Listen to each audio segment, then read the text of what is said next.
And then, my son was like, I was at the sunbonnet. And he was to visit me, and he was like, everything I know is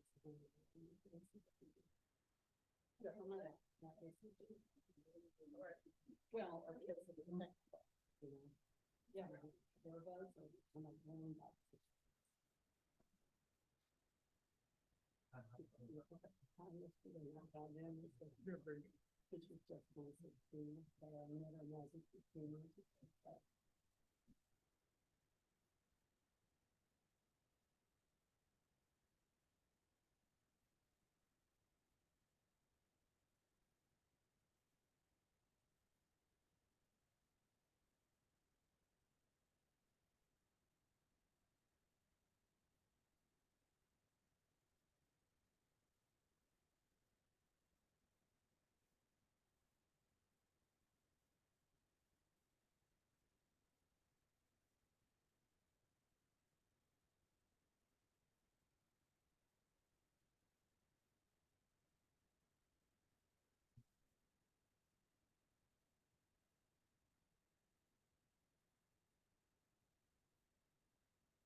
Couple more minutes here.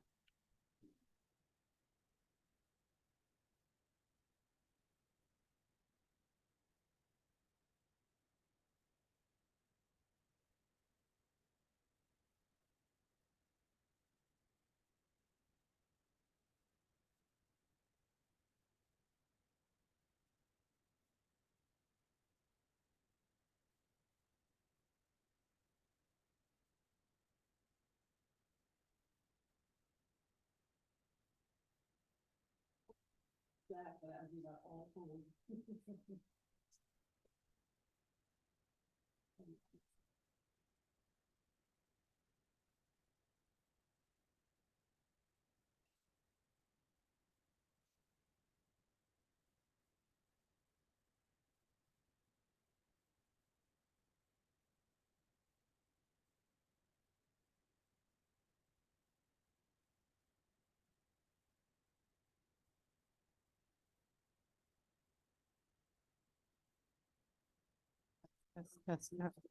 Yes.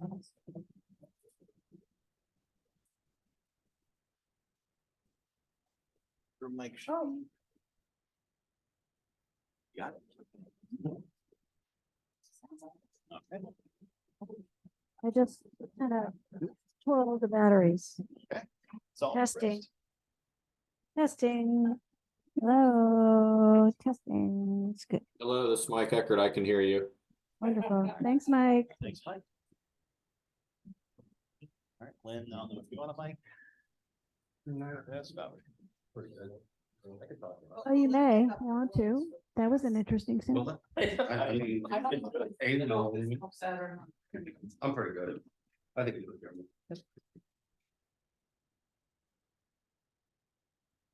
5:59.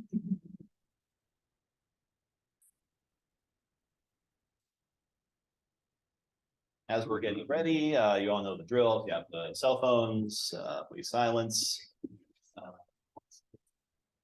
If you have a audience speaking form, you can bring that up to Lynn. We'll do that pretty early in the meeting here. Just got to get started.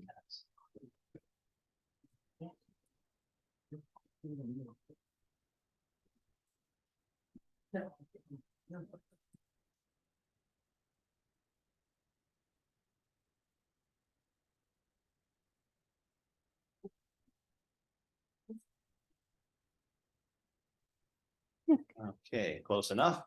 It is 6 p.m. November 30th, and I'll go ahead and call this meeting of the Harmony CDD Board of Supervisors to order. First, we have a roll call. Supervisor Jacanis here.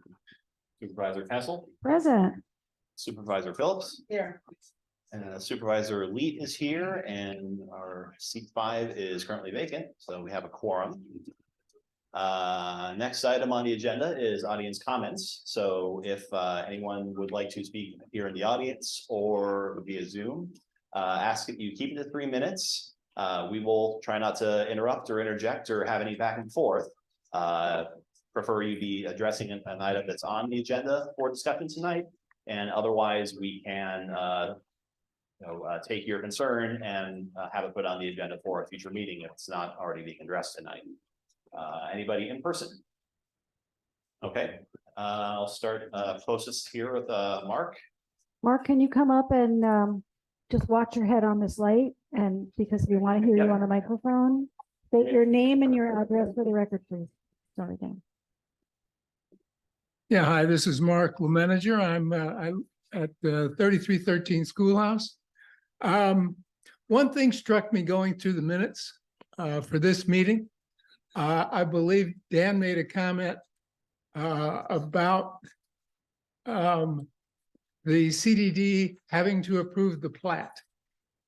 I'd simply like to point out that you don't have to. The Florida legislature put approval of the plat in CDD's hands. I'm not sure a CDD has ever told a developer that we're not going to approve the plat. I certainly told Starwood Land Vultures that, and it actually got some action. It got a couple of pocket parks. So don't assume that this gigantic, what is it, 5-story tall building has to be approved. Okay, you guys have the power, and hey, the Florida legislature put it in the law, so might be a nice time to test it. That was my only comment. Thanks, Mark. Thank you, Mark. Thank you. Next for audience comments in person. You have your hand up there, ma'am? Yeah. Okay, yeah. Please come up to the seat here, watch your head, and again, state your name and address for the record, please. My name is Donna Bruno. I live at 3420 Sagebrush Street in, I guess it's South Lake. And I purchased a home here specifically because they said I was allowed to park an RV, which is a legal handicap. I have a medical condition that requires that I have things that are in the vehicle. And they said I'd be able to park it. I paid the money to them. I have a copy of it if anyone wants to see, to the HOA at the time. That's who was collecting it. They've given refunds. The road caved in. I was never allowed to park. So I paid the money, did not get 1 day of parking. Had to. Oh. I apologize for interrupting. We didn't turn the radio off. It's actually landed back right there. Just crank that volume all the way down. I apologize. Oh, that's okay. That's okay. This radio is still. So they were refunding money. Other people have gotten money. There's a gentleman across the street who got the refund back. I've been trying since February to get it back. I've never been able to park 1 day. It caused me a hardship. Rocker's Lockers was full. I couldn't even rent there. So I had to purchase a piece of property in an RV park in order to park that vehicle that has a legal handicap on it. So I don't know if I'm getting discriminated against because I'm a woman or for whatever, but other people have gotten the refund, but I have not gotten the refund. So I've this is, been trying we will talk about it. in a Yes, bit, another but agenda. Yes. Because it's not a back and forth Right, here, right, yeah. but we've Can I taken give- note. Do Yeah, you need this? thank Okay. you. All right. Thank you. That would be great. And, but I do have a question. Yes. From whom did these people that you know of get a refund? Was it from the HROA that this check is made out to? Well, they said that the HOA paid the funds. I called HOA Solutions and they said they gave my funds to the CDD. All right. And that's who I should get the money from. All right. That's what I was instructed in February. Thank you. So I'm kind of getting the, he said, she said, run around, but there have been people who have gotten the refund. I know that for a fact. All right, thank you. So, okay, thank you. Thank you. Perfect.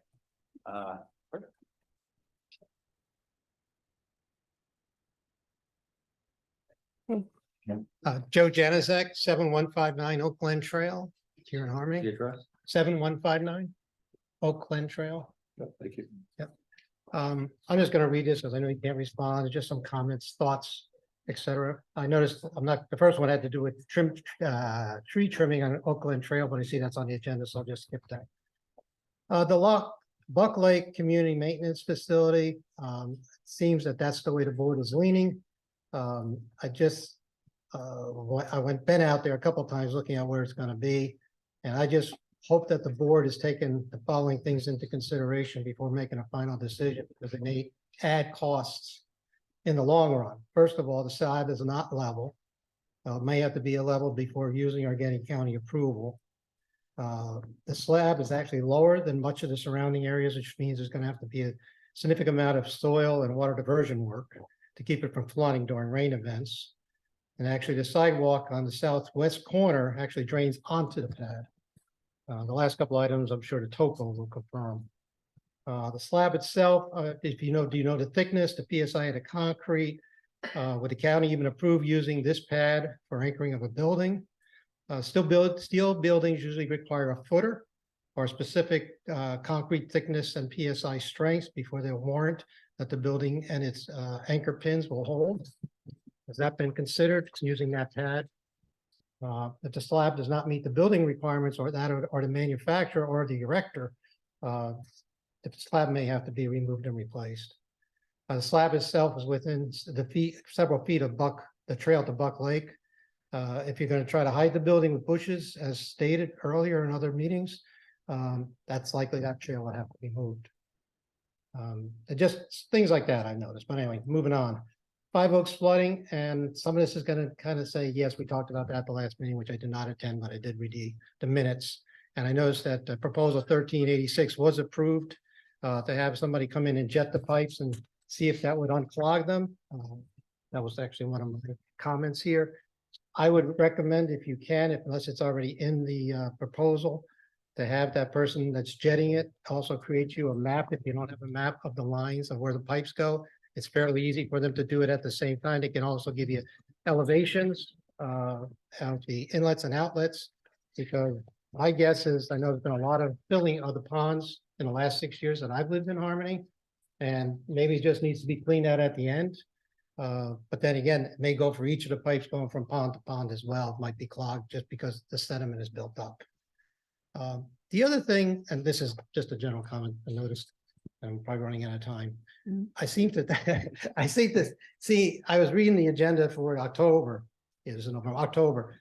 And I had to check a couple of times to make sure that wasn't the September meetings, because it seems like you go over the same thing time and time again. It's just, to me, it seems like it's a waste of your time. And things aren't getting done because it's the same thing repeated. I don't know if anything can be done about it, but it's just something I know, as I'm sure everybody else, I'm sure frustrates you as well. But thank you for your time. Thank you, Joe. Thanks, Joe. Thank you. Small government. Didn't we rescind that vote? And because we were waiting to hear about the cat prior? Didn't we rescind that vote then? On what? I'm sorry. Having the pipes, having camera put through the pipes. We're on, Five Oaks. Yeah, I I think we rescinded that. I would refer to It'll be addressed in. his report. Yeah. Hi, David. You snuck in. You did. Okay, Yes. thanks again, Joe. In person, do we have any other audience comments? Come on up, Marilyn.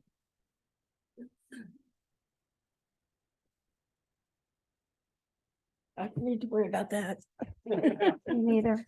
I don't know if this is an FYI for the board or not, but Dan Heck and myself, Marilyn Ashmower, 6852 Butterfly Drive. And I'm talking on behalf of the Garden Committee.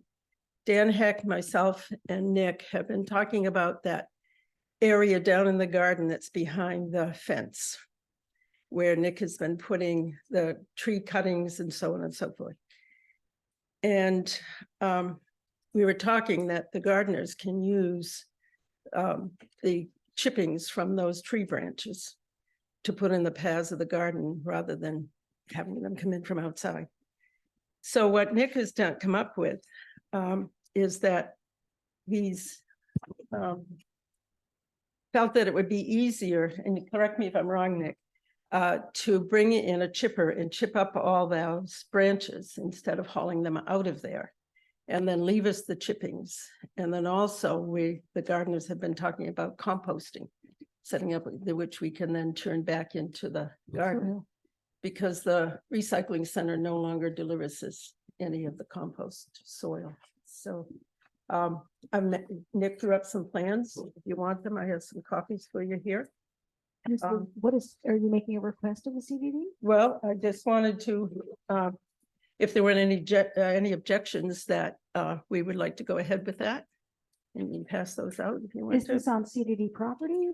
Yeah, Is it's there- part are of the you asking- garden. Are you asking for She's funds? asking for approval to use the cuttings of the tree trims to reuse for the garden. Well, it's to work with the landscapers in order to mutually benefit one another. And Well, if they're willing. if that's all right with you, so. My understanding was that the code enforcement wanted you to get rid of that area down there. So, That's a question then. yeah, okay, so And I am not sure what this represents. personally. that's in behind that fence that's down there with the green covering on it. If you go down where the storage area was and you look to your left, there's a sliding gate and a big fence in there. Where the This is old- where the gate used to be for the RV. Yes. Mhm. Yeah. No equipment, no nothing will be down there. It's just plant material. And we used to put all our plant material from the garden in the dumpster, and we were requested not to do that because it fills up the dumpster too quick. So we thought it'd be a good place to dump it, start composting in there. So we need to find out whether I don't know who we need to contact, but we need to find out whether the county will let us do that on the site. I mean, you would think so because it's a garden thing. It's not Yeah. a. Yeah. But I think we just need to make sure. Okay, I didn't know how to go Yeah, about I that. don't even know who we would contact, but Lynn, I'm sure you can find out. Yeah, I would contact the same folks we've dealt with code enforcement. Okay, I just wanted everybody on the same page with that. Then my next question, what's the progress of the garden shed? Have permits been approved and has the start date been set? And then will that area down there be all cleaned up of all that debris and mess and everything down there? So. And the other thing I noticed coming out of the garden is that the road is beginning to washboardy after the gas line people were in there. And they brought in a whole bunch of stones, but dumped it way down the back end. And I was wondering if I have a gardener who knows how to operate the front end loader. If we can have permission to use that and move this crushed stones up. Up We in would the have to have other field area. services do that. I don't think we can have a resident Well- use CDD equipment. Do the field services have the time to do it? Let's find out when we talk to field services later. And I'm we not need- really supposed to be. I know. having one. And then we need the signpost reinstalled for the garden, to the garden. Okay, thank you.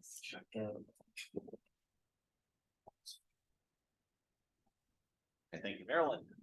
Any other in-person audience comments? All right, is there anybody dialed into Zoom that would like to speak? You can go ahead and unmute yourself or raise your hands. Okay, hearing none. Yeah. I'm kind of new, so I'm not sure how this works, if I had a request at this time. Yeah, the first part's for audience requests. You have up to 3 minutes. You can address the board. Again, not supposed to be back and forth and typically supposed to be for items on the agenda, but if it's not, we can, potentially have it put on the agenda for a future meeting. Okay. So if you'd like to, It's not on the current agenda, but okay, okay, just please, again, state your name and address for the record. perfect. I'm Kim Capano. I actually don't live here. I'm with a builder. We are with Hardison Homes, and we have a new townhome community coming up at the entrance of Grand Heron Drive. I'm not sure if you guys have seen that taking place. I'm And here. it is on the agenda for tonight. Oh, it is discussion, wonderful. yes, Oh, yes. great. Okay, I apologize. I'm a little new at this. So our request was to see if we could have access to the amenities center for photography and for videography so that we can use for advertising purposes on our website. Also, if we could have signage, whatever's respectful throughout the community to advertise our new community coming up. Okay, we'll discuss that once we get to that agenda item. Perfect. I apologize. Thank you. Okay, any other comments in person or on Zoom? All right. And this is Tim Dwyer. I have a quick one. Sure, name and address for the record, please, Tim. Timothy Dwyer, 3313 Primrose Willow Drive. This relates to an action on the agenda about the signs for Billy's Trail. The agenda shows the sign being that's put up on the south end. And just to update you a little bit, we have also installed the sign on the north end of CDD property, and also several guideposts or trail markers, if you will, in between to encourage people to stay on CDD property. That's it. Thanks so much, Tim. Thanks for the work. Much appreciated. You're welcome. Sure, we don't have any latecomers here. All right, we will proceed. The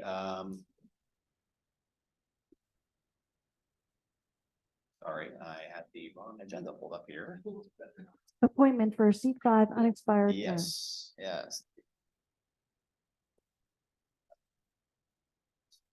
Oh, I know what happened. Apologize. If you can bear with me for just a moment. Yeah, I know that mentally, I know that was next, and it wasn't what I saw on my screen here. So give me just a moment to get the agenda pulled up. I apologize for this delay.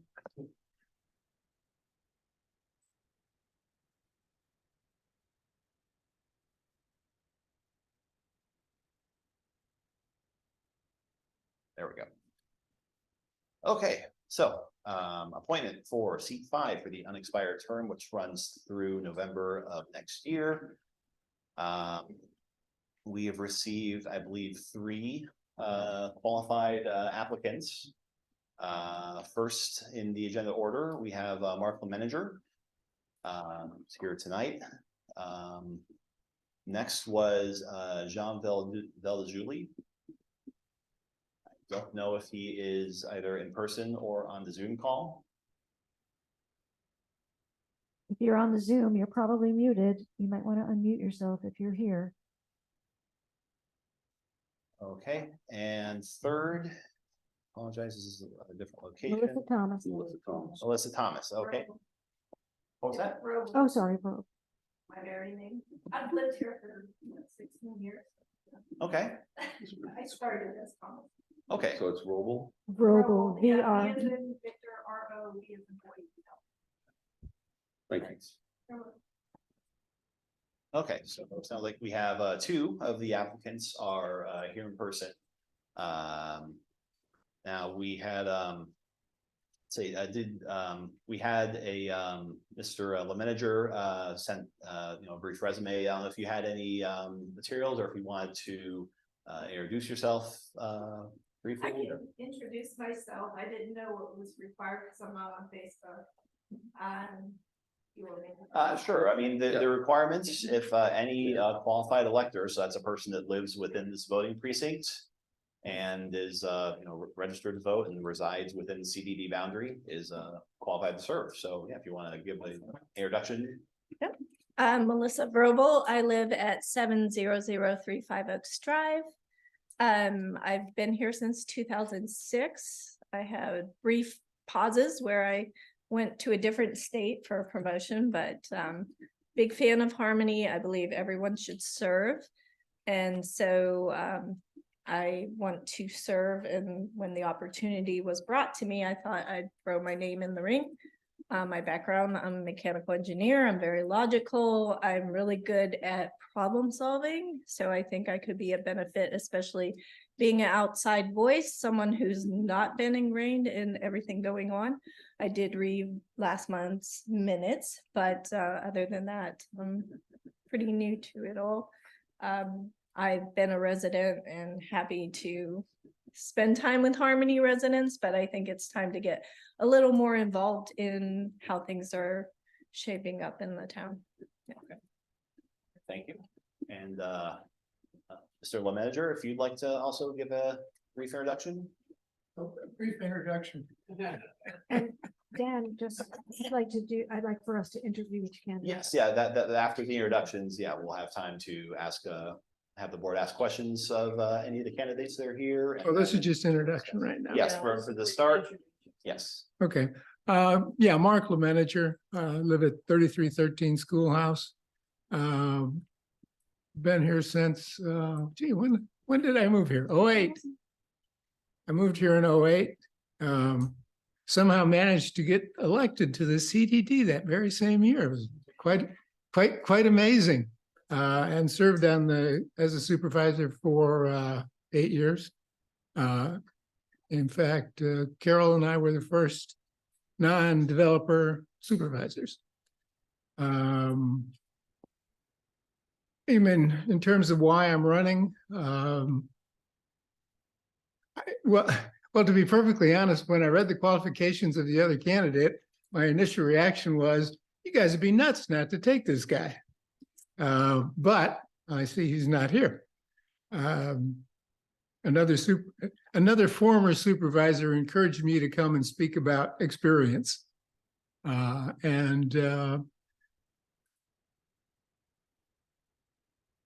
I sometimes feel that there's too much trying to reinvent the wheel. There are not new problems, there are just different problems. It's things we've had to address in the past. We came up with solutions. That was the main thing. And as I said to Carol when she interviewed me, I'm 72, I'm fully retired, and frankly, life's a little boring. And so I figured I needed a challenge to get going again. So that's a little bit about me. Okay. Thanks. All right, now, I don't know if, Lynn, what you think works easiest, if just from their seats, if Yeah. the laws of mic in here, yeah, everyone's comfortable. I think as long as they can be heard and the board is okay with it. Okay. If you guys would like to ask some questions at this time and then follow that by any discussion, keep in mind, you have a couple candidates tonight. You don't have to make a decision to this evening. You could push this back another 30 days to see if you have more candidates come in, just food for thought. Okay. All right, let's open the floor. Do we have any questions for our candidates from the board? Sure, and are we sure that the record is gonna be, the microphone's gonna be able to hear Melissa from where she is? I have no issue. Melissa, would you mind coming up here? Thank you. And we'll do the same with Mark, just to ensure. Yep. Thank you. No problem. Okay, so, Chris and I have known each other for years and years, and that's right, put that out there. The agenda is typically a couple hundred pages long. I noticed. And it's that way every month. And there's typically at least 150 to 200 plus pages of the main agenda. And then there's another 60 something pages or more, or 89 pages was it, of the, I think it was this time, of the invoices to review. And you have about a week or less to do that. So I just want to, so let me say, number one, this is not just a thankless task. Being a CVD board member, it's gotten to be a good deed well punished. So you have to have thick skin if you're gonna serve. And so I'm putting that out there to everybody.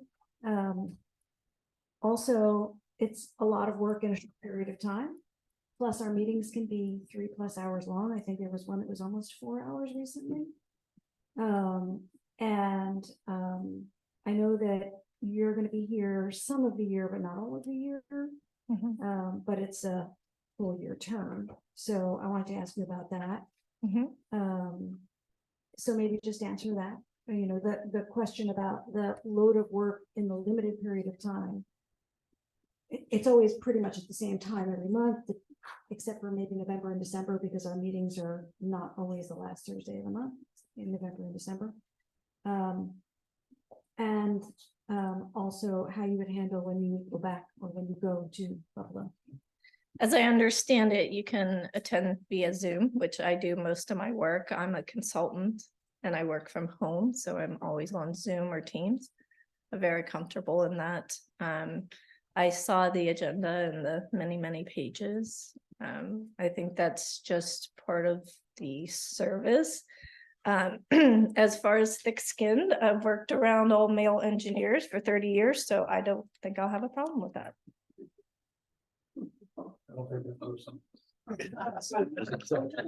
That's okay. I didn't take it personally. I don't either. Yeah, so I was gonna ask you, I'm an electrical engineer. Can you tell me a little bit about your mechanical engineering history, career, and what you did? I graduated from Penn State, 97. And I worked in manufacturing as a senior engineer, R&D engineer. And then I moved on to software. I was hired by a firm out of San Francisco, Autodesk. They make AutoCAD electrical and AutoCAD product. Worked there for 15 years and then started my own consulting company. So I've been doing that ever since and working from home. Even when I worked for Autodesk, I was a solution architect, bringing people together, coming up with a common workflow and executing.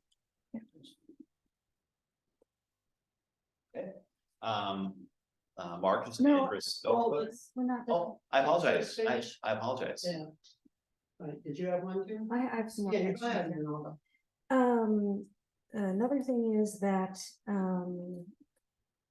something that Mr. Janusek mentioned is that we, as a local government, we are laboring under a lot of, legal requirements. And that often means that things are tabled from meeting to meeting, or that things take a much longer time than they would in the regular business world. And, that can cause a lot of frustration. So you kind of have to be okay with the fact that things move slow. I've lived here for 16 years. I'm used to that. We're not allowed to talk to each other in meetings, it's how everything we say has to be here, and, you know. So Oh, that's why. that I didn't know. No, that's a sunshine law. Ah. So, Okay. yeah, so Yeah. that's, So no ranting on Facebook? Good thing I don't You have would an think. account.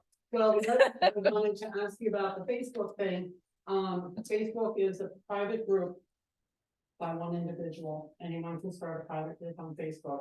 So Facebook is not an official channel or means of communication from the CDD.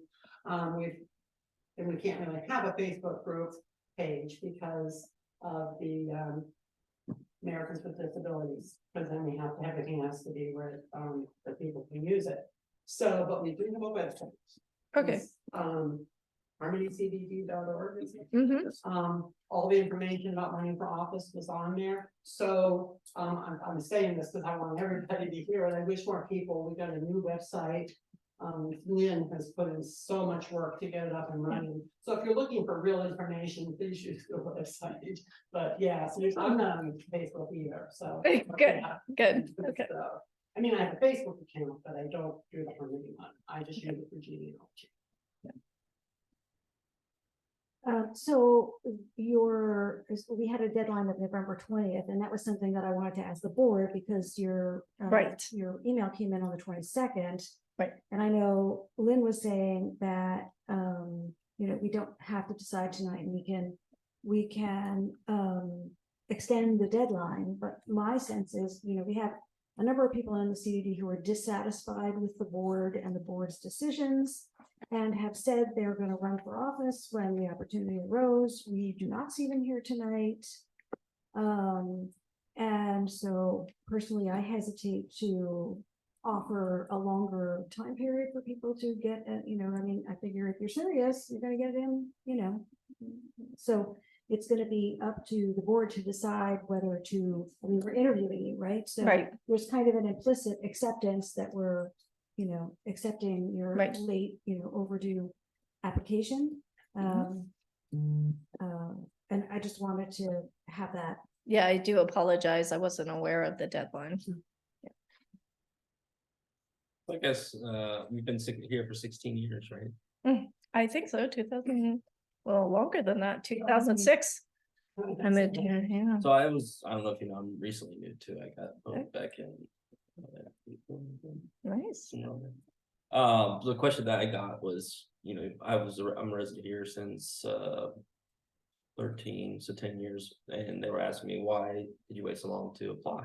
Mhm. So that's my question to you. Why at 16 years and as a resident, why now are you interested in joining the board? Things slowed down for me a bit. My husband and I, he's working in Buffalo, so I'm here full time, so I have time to do this now.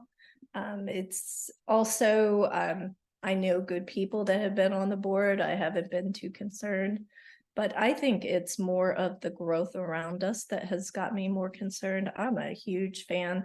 My friend Jamie and I said we're gonna run for mayor as soon as Harmony has an opportunity to have a mayor. We've always been huge supporters of Harmony, but I think it's critical for us as we're getting closed in to make sure that we keep this Harmony special. Do you have any government experience as far as roles or anything? Other than politics, no. Other than politics? I maybe? love watching politics. Okay. It's my favorite pastime. Okay. All right, that's it. I know, but now it's out of my head what I was gonna ask.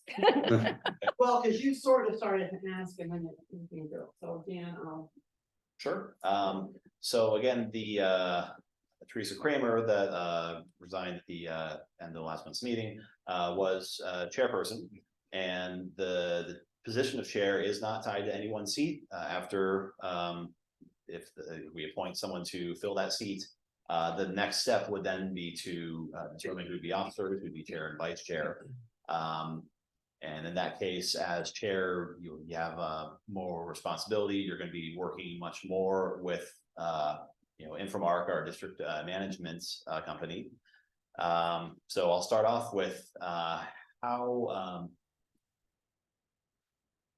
do you know, a lot of people, even people who've lived here a long time, might say, okay, well, there's an HOA, there's a CDD, how familiar are you with the responsibilities of the CDD and maybe some of the working parts? We have a lawyer, engineer, district management, field services, from living here 16 years and from the agendas that you have looked at. What's your familiarity level with that, and do you have any interest at all in perhaps serving as chair or vice chair? I would say no on the chair, vice chair. I think I have a good understanding of the split between the HOA and CDD just from being here, because like many, they just mentioned, you call one, they'll be like, no, that's the other's responsibility. Then you call them, they're like, no, call the post office. It's like, that's what we get. And then sometimes you'll call them, they'll say, wait, no, it's the HOA. It's like, okay, I'm calling them back. No, it's not CDD, it's you. I'm sure we've all gone through that. But yes, I would say obviously being new to the board, that's not something I would take on as I would be here to serve in any way possible, not to lead. Okay. Sure. Questions. What's your favorite trail? I don't do the trails. I walk on the sidewalks.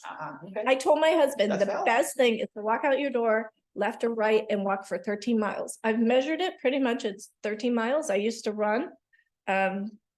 I don't do that so much anymore, but I can walk for 6-8 miles straight in flip-flops. I love it. We call them linear parks. That There you counts. go. There you go. Yes, yes. Joe or anyone else on board? Do we have any other? no, I was actually, the only thing I was just gonna bring up that Lucas and I are on until 2026. Did you realize that? Yeah, Yeah. just now. Just Oh yeah, how long is the position? Till next November. Oh, okay. Right, so You and Dr. Castle seats. and Dan are all until November 24. Okay. I looked it all up today. And because when I got on the board, there was a vacancy and I was the only person who came forward. And I wasn't sure I wanted to continue, but I was gonna start and, because there was an election coming up and no one ran against me. So I was so excited to see my name on the ballot, but they didn't even put it on. Oh, You're actually elected Yes, I know. I've voted. Mhm. Yeah, Mhm. so, yeah. Right. Well, that's good. All those people on Facebook that don't like me can't vote me out.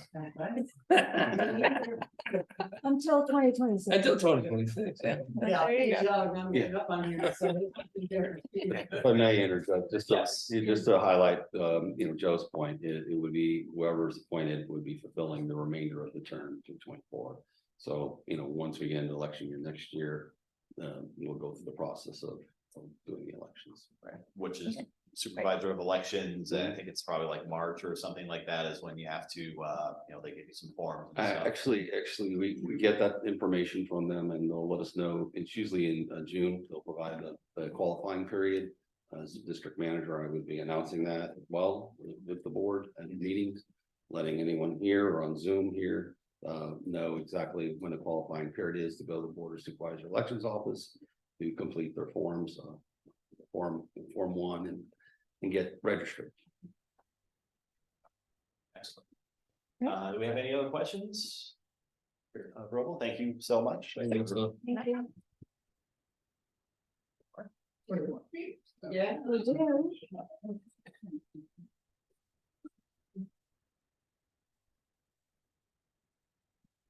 I'm a lot smaller than I was when I was on the board before. So I have reached out to Mark and to request that we have a private interview before. So I've asked him pretty much all the questions that I would want to ask personally. He is interested in being the chair, from my understanding. Are you still? Yeah, I must be crazy, but yes. And so, I always wanted that job way back when, Is your mind still sharp? extremely. No, I know. I'm kidding. It's my body that doesn't work as well as it used to. Learn to quit making jokes or that because it's 15 minutes and then I'm gonna. But, yeah, That's in there forever now. right. But I really was just trying to put you at ease with my. Oh, I've done this long enough. How many So years? are you retired from working? I take it. You said that? I'm done. Yeah. Well, I was sort of, I was really at the end of my real estate career. And then I fell and broke my back. And 2 weeks later, the pandemic started. So I missed the beginning of the pandemic because I was flat on my back in the guest bedroom for 2 months. And then I said, well, I'm really retired now. So you have lots of time to vote. yeah, actually I do. And of course, you're already familiar with what a CDD is and what we own and what we have to take care of and our budget restraints, et cetera, et cetera. I must admit that what we own always seemed like a moving target, I understand we've actually done some maps now and we have a really good handle on, but certainly back when I was on the board, I'm not sure we ever knew exactly what we owned. Yeah, Well, a lot of developers left little spots too that, we were deeded things we didn't agree to be deeded, and the tax assessor put things in that weren't correct, and yeah, there was just a whole bunch of. Normal operating procedure. Lucas, you have any question? Yeah, couple things. Back in, we said 08, you began as the board member here. Is that Yeah. correct? So after 8 years, what was the reason for you wanting to leaving it? I lost. Oh, you lost. You voted out. Oh, so you've always wanted to be on. So you've been here for what? 15 years you wanted to? Hey, I was in 4 elections. I won 2 and I lost 2, Okay. And the last person who beat me quit. So there you go. What can I say? Last person to beat me as well. So there we go. Right, yeah. Yeah. Oh, same guy. Right. Same guy. For the record, yeah, we've been in the 3-way. So the first time I ran in 18, he'd been on the ballot.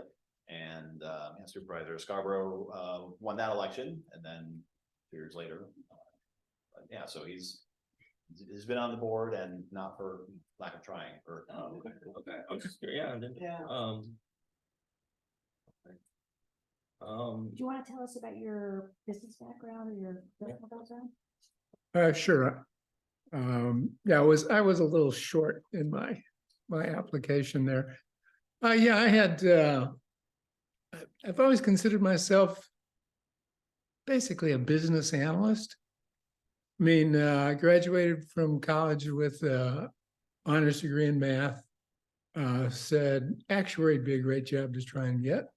So I started out as an actuary, switched to administration, got headhunted, met a senior executive who I had to work for.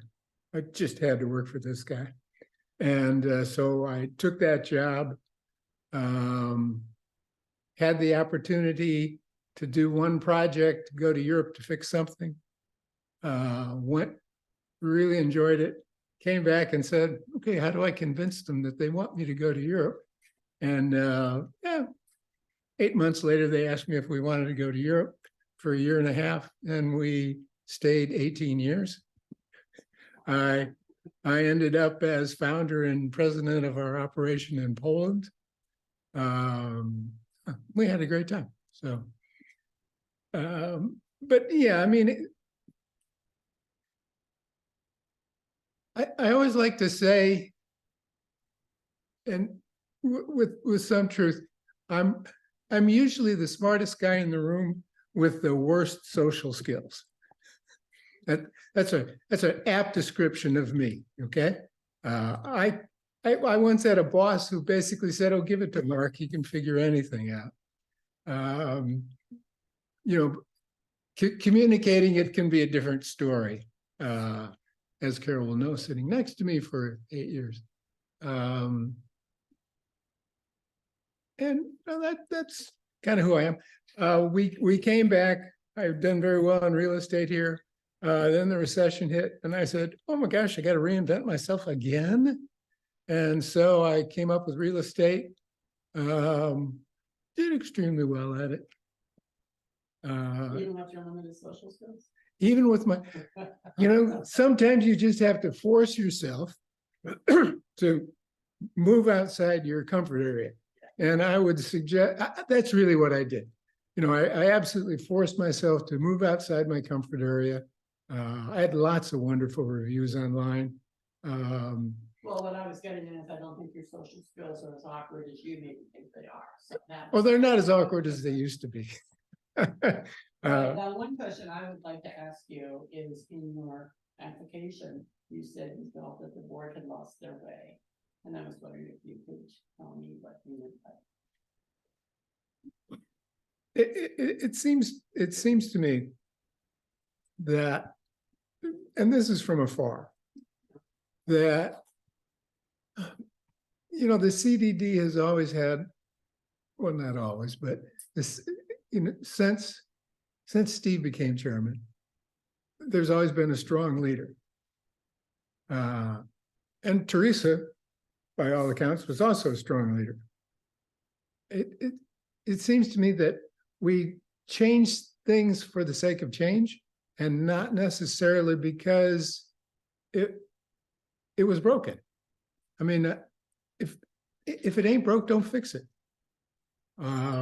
So you did, if you got on the board and let's say you got, became the chair, are you going to do like Teresa or Steve? Or something else. Or something else? Well, hopefully something more in the middle. Okay. I mean, I always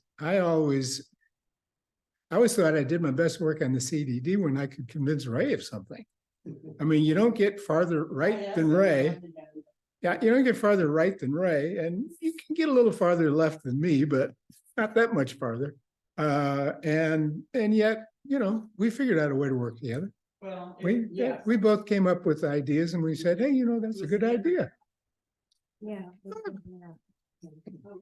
that was all I, Then you answered my one big question already. Have any other questions from the board? So Mark, if you get elected to the board, is your goal to be the chair, vice chair, or a supervisor? I gotta be crazy. What am I doing? I'd love to be chair.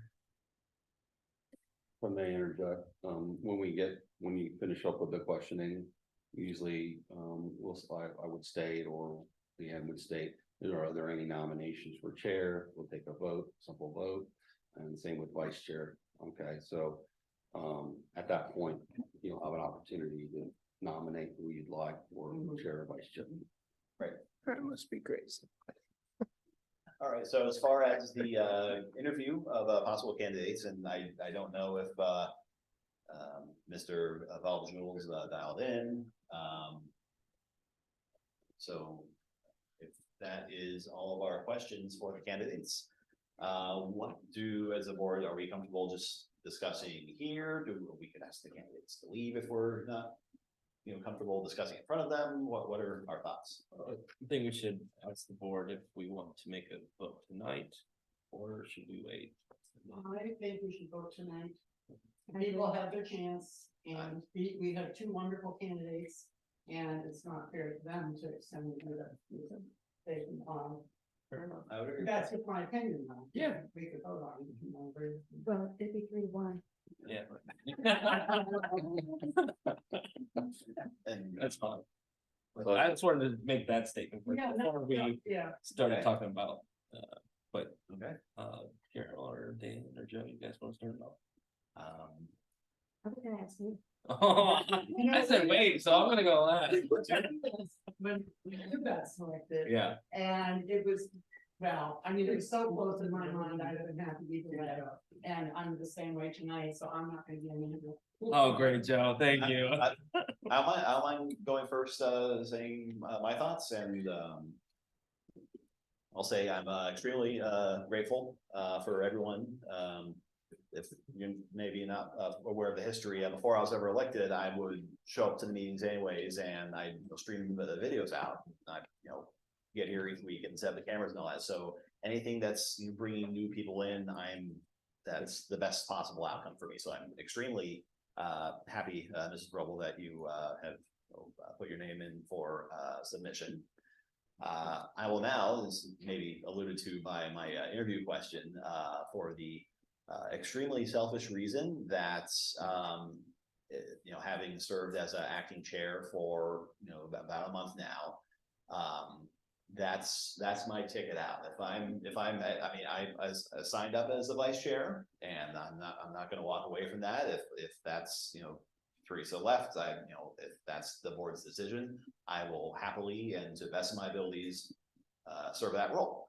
And at the end of my term, the time that it will take to do that job effectively is not compatible with my day job and what I'd like to do with my family. So just putting that out there, that Mark being willing to serve as chair, one is for very extremely selfish reasons, appeals to me, and possibly even beyond November, if it able to.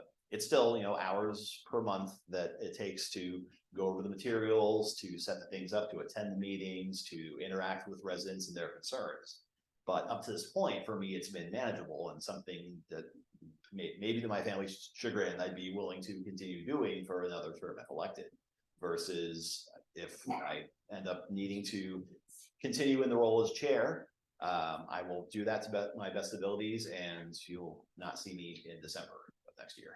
So that's my piece. And again, I cannot say how much I'm grateful that you have come here as a relative outsider, and I would, regardless of tonight, I would encourage you when spring rolls around, talk, supervisor of elections. I mean, that's how we all, well, not speaking for Lucas, but we, had to go through that process. And I would encourage you, just like I encouraged everyone else that applied for our previous vacant seats, please continue being involved in that process. I could not ask, I'm extremely grateful that you're here, and for entirely selfish reasons, I would be in favor of nominating Ms. Berlin manager for the open seat. All right, so before you make a motion. Yes, I'm not making any motion. I've said my thoughts on our two candidates that are here tonight. Let's hear all. Do you want to go next, or do you want me to? Yes, you can go. I like them both so much. Yeah, I'm sitting here yeah, thinking, well, I if I mean, design. so- Ah, I've known them both for many years, right? And I appreciate and respect them both very much. And so it's a really hard decision because I don't want to alienate either of you. I think you both bring different but wonderful qualities to the possibility. And like Dan, I run a nonprofit, which is still trying to get off the ground, and I do not have the bandwidth to be the chair or the vice chair for that matter. So my selfish reasons align with Dan's selfish reasons in that Mark is willing to be chairperson. And as of November of next year, I will have served 4 consecutive terms on the board. Thank you. And I am hoping that somebody with a good head on their shoulders might run against me or run for my seat. So, I'm just putting that out there. Joe? Okay, so, I'm sorry, so, which candidate would you be? in Well, favor of? we're gonna each state something before we make a okay. nomination. No worries, okay. Well, I already worked it out. What did you blurb? I voted for Mark. Just Oh, because you're if I go nominated. again, You have to then- move to. Yes, I you have know, to- that's why okay. I did it wrong. Oh, okay. I would very much like to hear, Lucas. Yeah, even though it doesn't matter,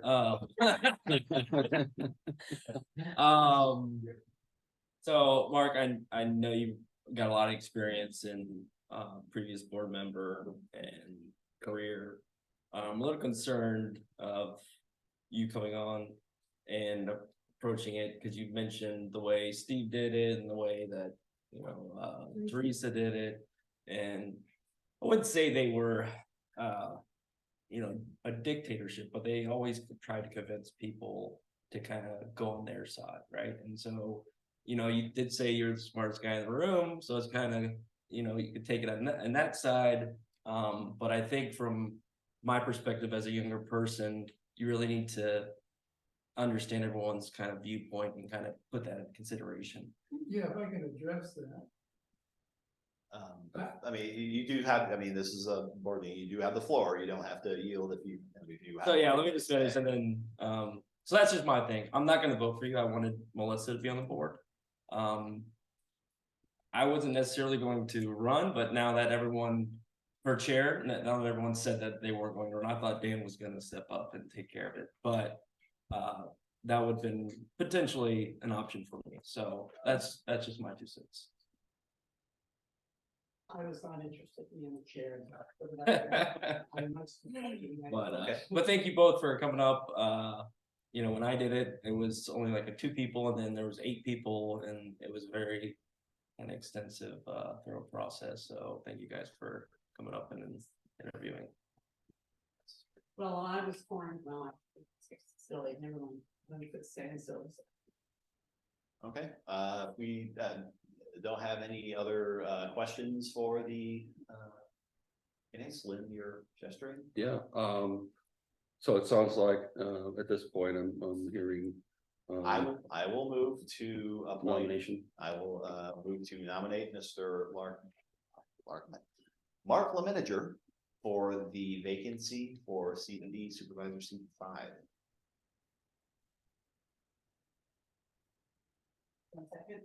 I made the motion. Well, no one said. No, that was your nomination. Oh, Where's your it's not nomination, motion. Joe? Oh, I apologize. We'll go to the motion once you determine, who your nominations are. Okay. And then I can take it to the next step. Got it. Joe, What do I have to do? who would you like to nominate for, I'm nominated, and I'm just gonna vote.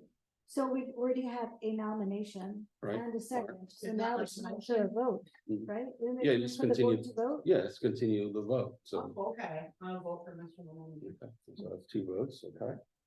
I think. I'll vote for Mr. the manager. Okay. Apologies to Melissa. That's Carol and Lucas. I vote for Melissa.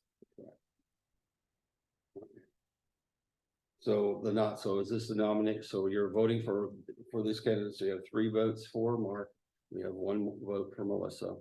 And is it the nomination for the chair position? That's what I wanted to ask the board. That's separate. comes after. Yeah, let's. Don't we have to swear him in first? No? Yeah, No, not important for you. no, not at all. So you go through the vote process. I'm asking for a nomination for, you've established the candidates. What we're trying to do at this point is determine if you have a nomination for the chair position. That's and on the then- agenda, that's after the oath of office. Yeah, this is, Let's hear from Let's- Michael. Please. yeah, this is Mike Eckert. So I think I heard a successful vote for, Mark. And I think Mark needs to take the oath and be seated, and then Mark would be able to participate in the selection of the chairman. Yeah, so what I'm wanting to do, if I may, is I will frame the motion. We'll go through the motion part of this. You're making a motion and Joe is seconding it. So I'm requesting a motion to appoint Mark, the manager, to the vacant seat 5 for the Harmony CDD board. Yes. For the remaining term of till November 2024. I have a motion on the table from Dan, and I have a second from Joe. All in favor, let's say aye. You just voted. Well, that was the nomination. I've made the motion, we have the second, and we've done our voice vote. All in favor, say aye. Aye. Any opposed? Yes. We have a vote. Nays. We have 1 nay. All right, so by vote of 3-1, the motion passes. Motion carries. Carries.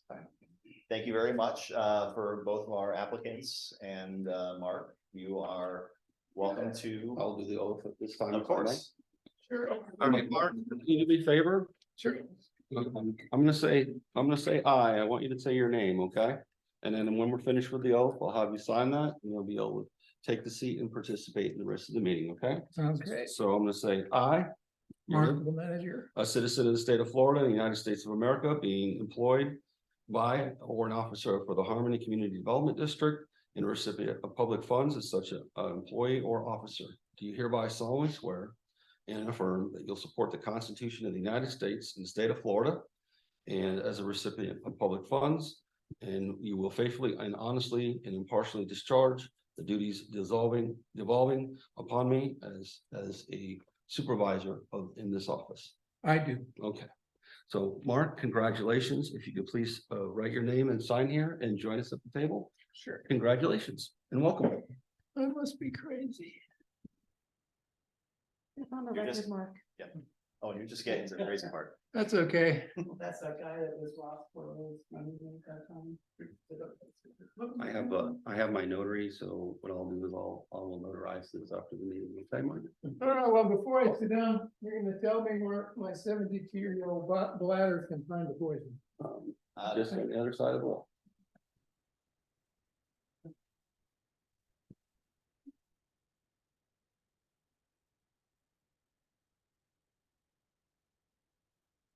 So once Mark returned, then again, we'll roll into the nominations. I apologize, I got a little ahead of myself there for a moment. And then, once we nominate the chair, vice chair, then the remainder of the board members become supervisors, and I'll announce that and do a motion.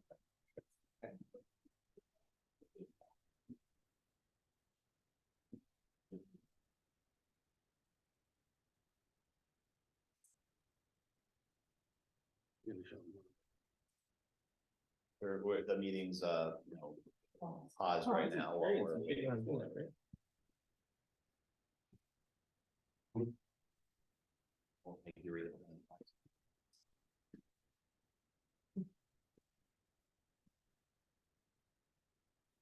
Sorry to make, you wait, Nick. No problem. Football don't start till 8:15.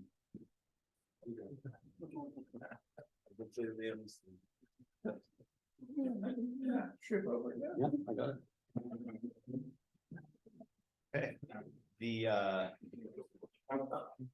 thanks again, Mark and Lynn for administering the oath. The next. Yep.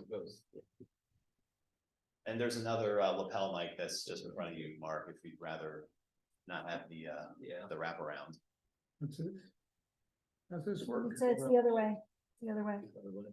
Yeah, no, well, you could probably do that too, but really it's supposed to go behind your head. Goes behind your head. Yeah, so it's upside down. Oh, I see. Okay, that, you can do that too. I That suppose. works. Got our mics all set up, I believe. Is it green? There we go. Okay. You're live. All right. So the next item would be the consideration of resolution 2024-03, which would be the designation of officers. So we've already had some discussion in the interview process. Does anybody else have any thoughts on either having someone they'd like to nominate for chair or would like to speak to the board as why they'd like to be considered for chair? I would like to nominate Mark, the manager, as chair. Can we do the holes for the chair and the vice chair at the same time? Can we nominate both at the same time, or should we just? I was just gonna roll to the chair and then vice chair. Yeah, we have a sequence, is in the agenda, so. I move to nominate Mark, the manager, as chair. That's one vote. That's two votes. Okay, well, so we have a motion that is passed now. Do we have any discussion of that? So that could be whether, you know, you're in support of that, if you'd like to, I've already made my position, so Lucas, if you know, you're saying maybe you'd like to be considered as No, well. I think we already had enough discussion. I think we can just go. Yeah, it looks like we have three votes for Mark for the chair and one nay for Mark as chair. So the next would be, Okay, well, we had the motion. I want to make sure that we had said everything that we'd like to, you Well, know, let me say, I mean, if Lucas wanted to do it, I would certainly consider him. I wasn't leaving him out. and I would say that as well. I mean, when choosing between the two candidates for the open seat, that what was, you know, Right. from my position is I'm confident that somebody else will probably be able to do a better job as chair than myself.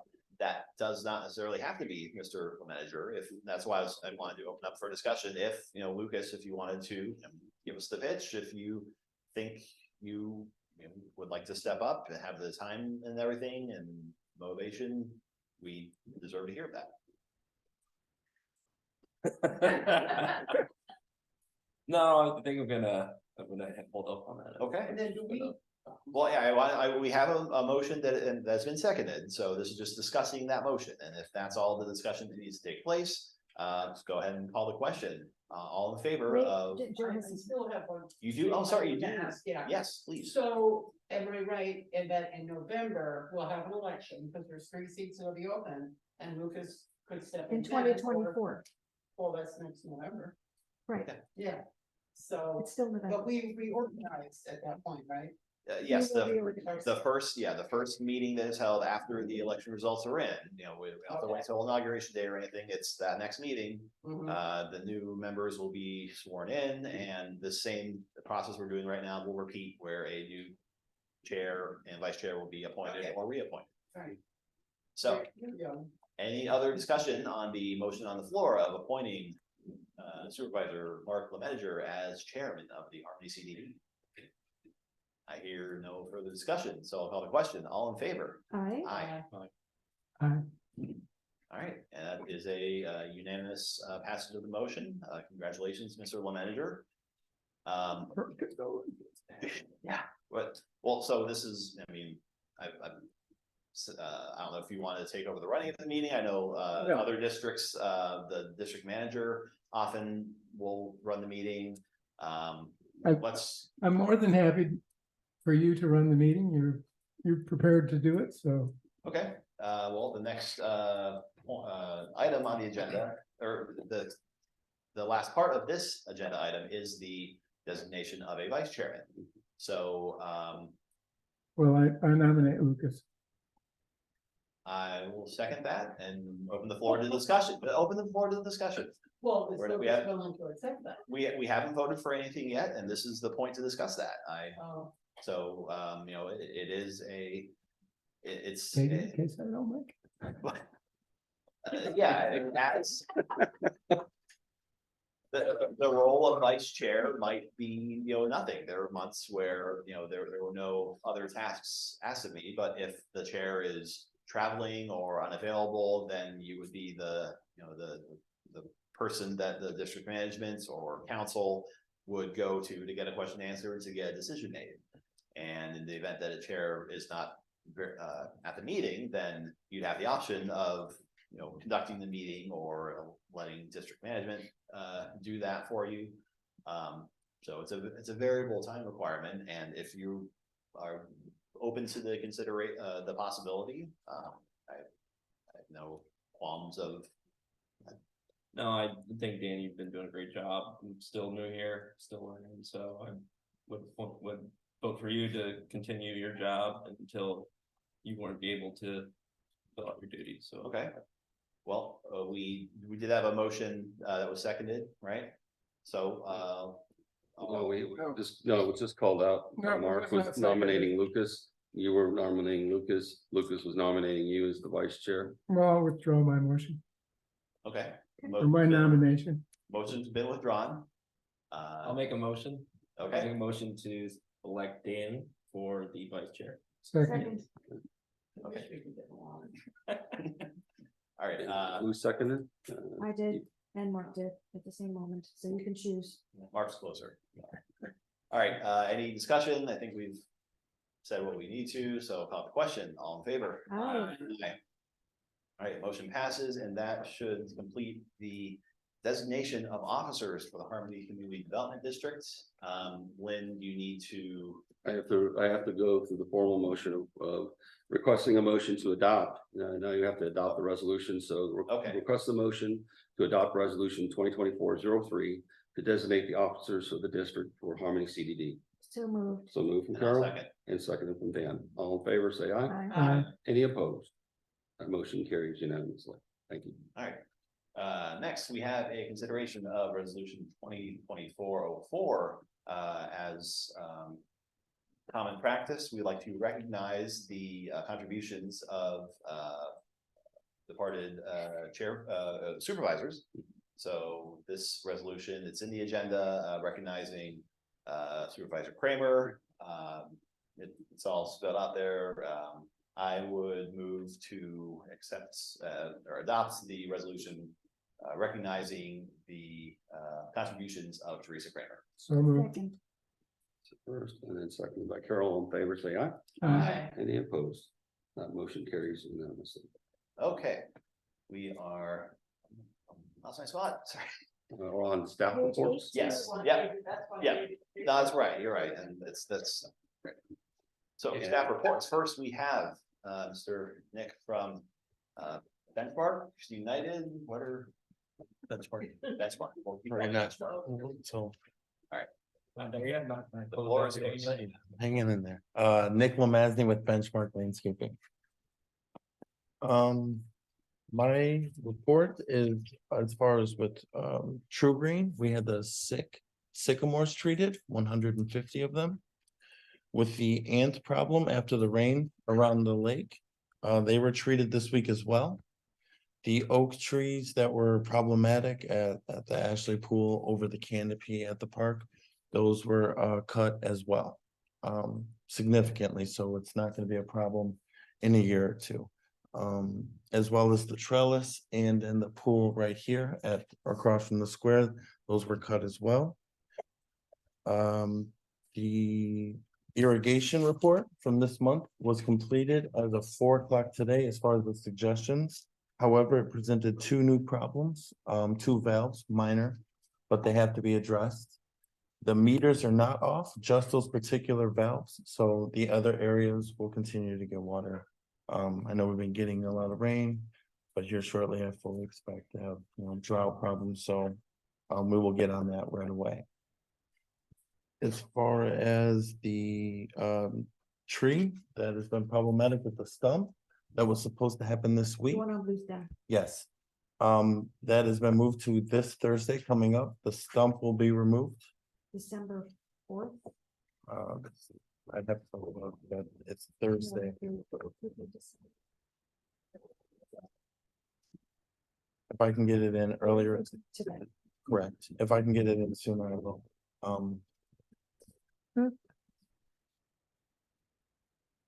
No, Pine Trail was completed as well.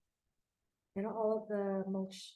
We are about 8 pallets shy from where we were. We're gonna get that taken care of. We're just waiting on availability. But I have it documented in the areas of where they need to be done. I have a question. Okay, The geraniums. I have had geraniums. I've never had a problem with deer, but I'm noticing that a lot of the flowers are missing from the geraniums. right. So I noticed that as well for a couple of days in a row. I was replanting them.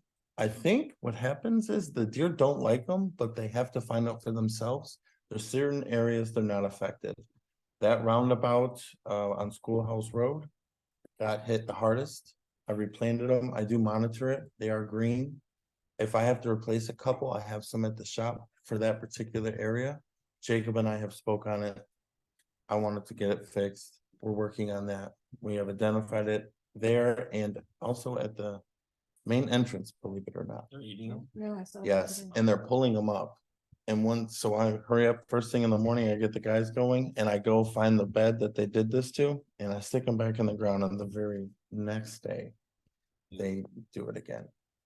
They consider the deer repellent spray. We have, we're gonna consider everything possible. You know, to stop it from spreading. Maybe we can have some Harmony residents donate some dog hair. Or do it, my dad, keep your eye on the garden, Keep the what? keep your eye on his garden. What, a shotgun? No, I've just got a bunch of young boys that like to write their name in the snow.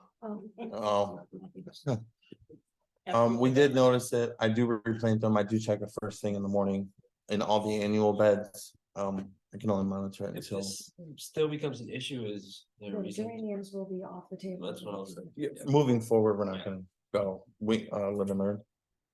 Cause I haven't had a problem with them. I haven't, we haven't either, I but, have them at the ranch. I've never had a problem with you. but I have seen deer. I've come in at night Oh, yeah. and 3 or 4 right there, especially on this side, that particular area.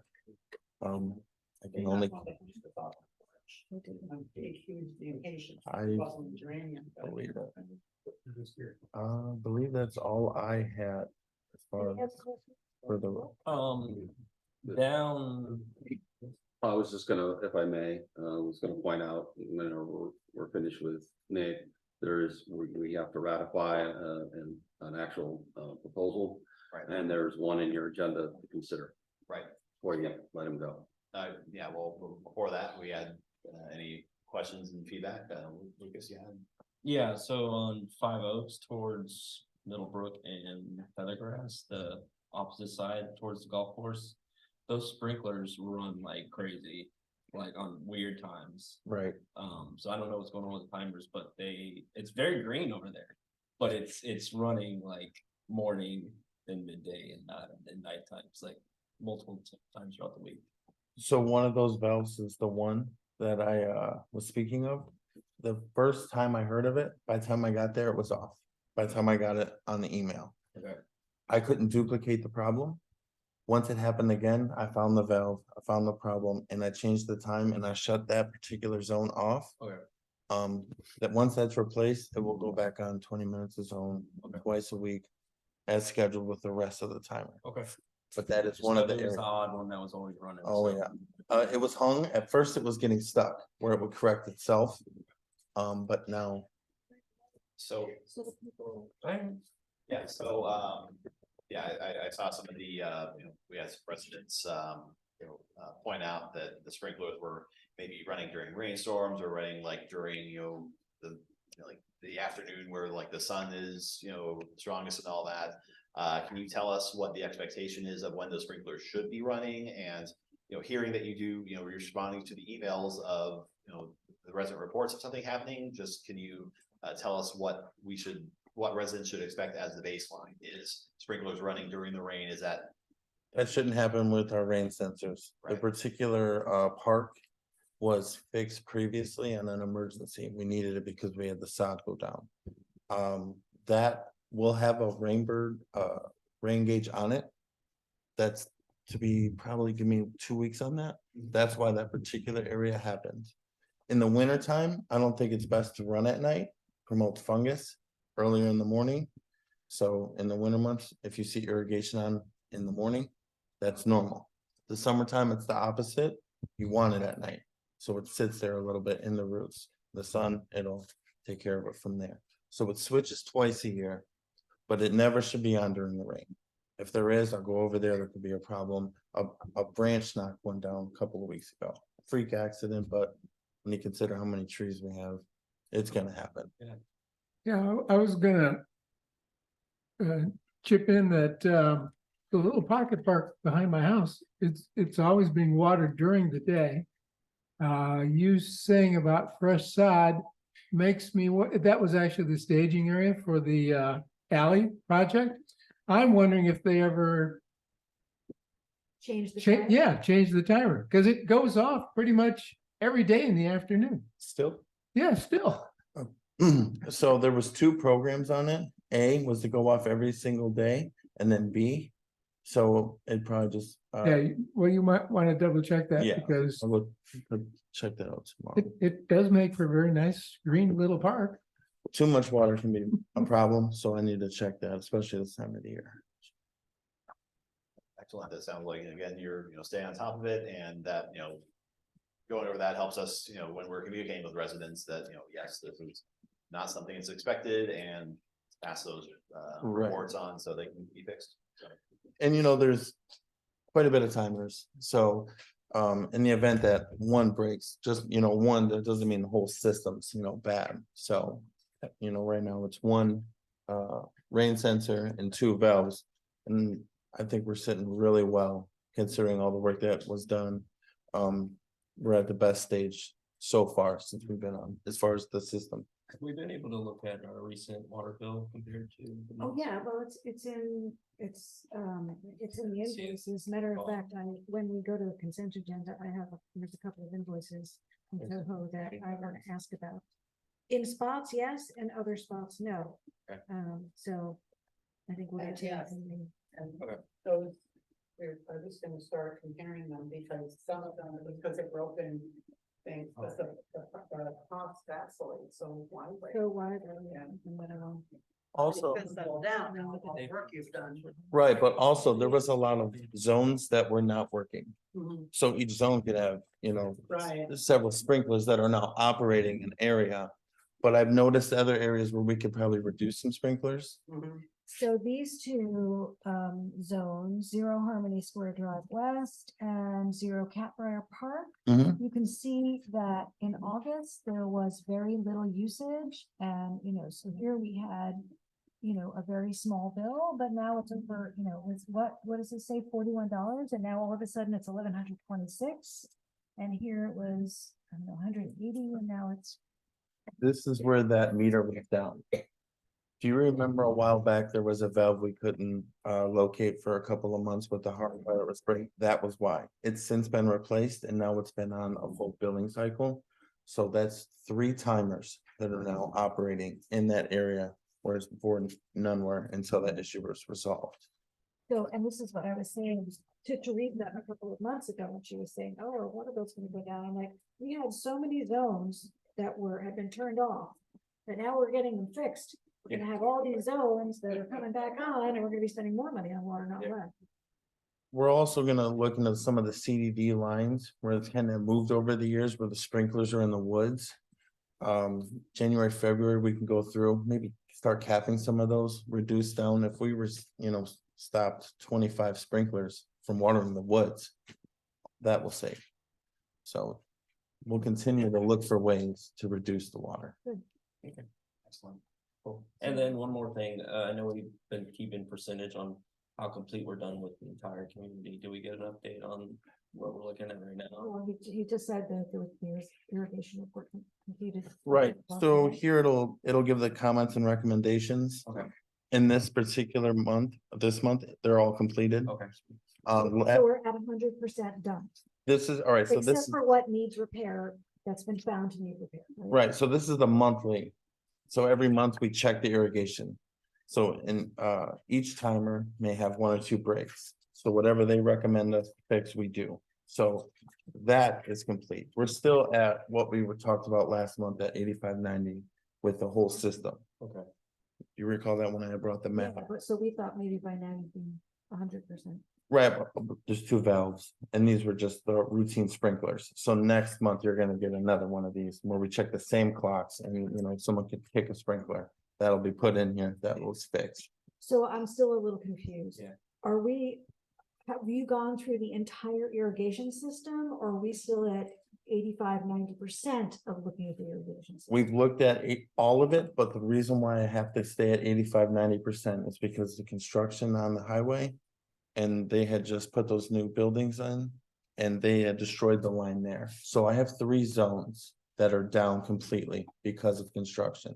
Therefore, I can't say 100% But is that recently damaged or was that always damaged because? since the construction. Okay. Recently. So So we on the were- highway, Potentially, we were at 100% at one point in time.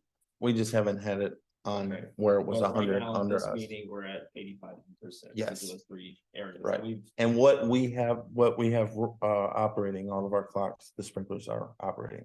So just to clarify, you have gone through 100% of the irrigation system to check its operational capacity and functionality, but we are currently at 85-90% operational. Yes.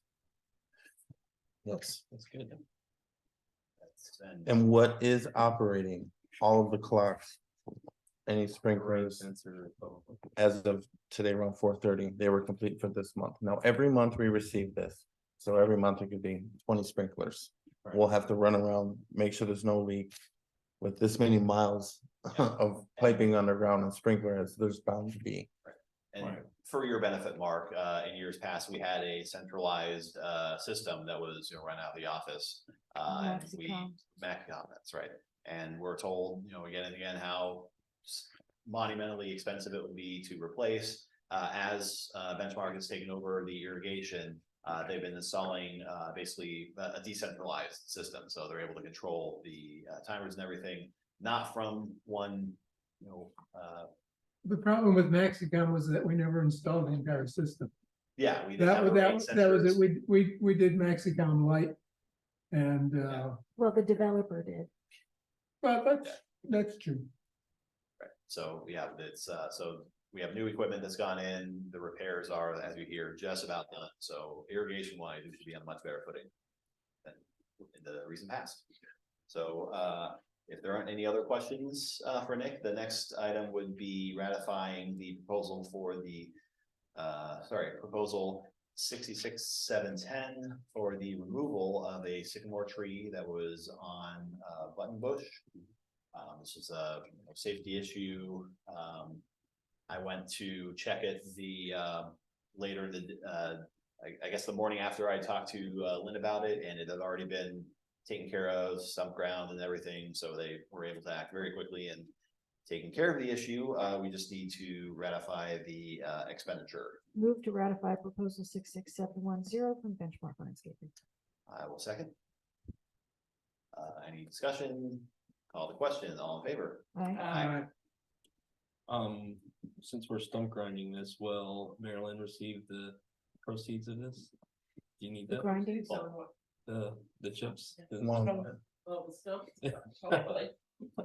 I'll make sure there's Well, plenty. whatever she needs, I don't know. We'll definitely make sure they're taken care of. Okay, so the next item was proposal 66758 for removal of a tree by the animal monuments. Sculpture. Okay, well, it's It called. says monument here. Yes, okay, so the sculpture that's on 5 Oaks by the golf course where the near where the sinkhole was a couple years ago. Do we have any discussion about doing this? Move to approve.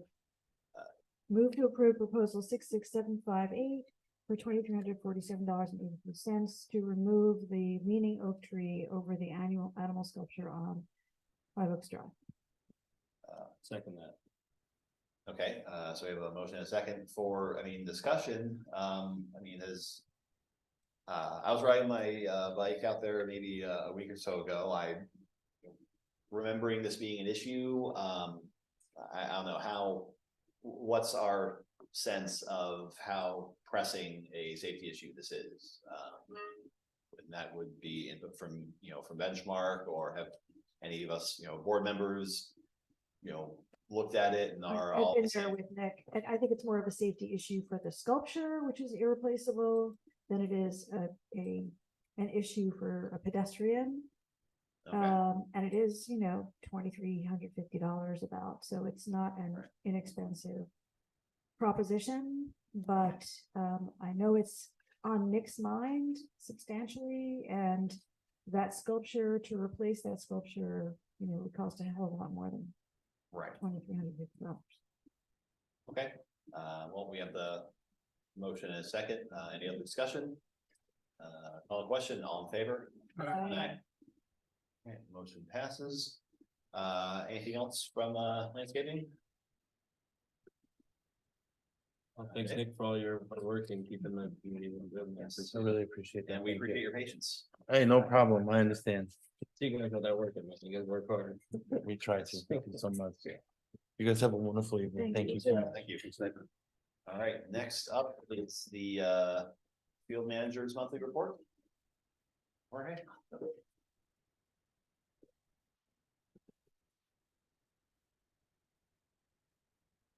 Hi, good evening.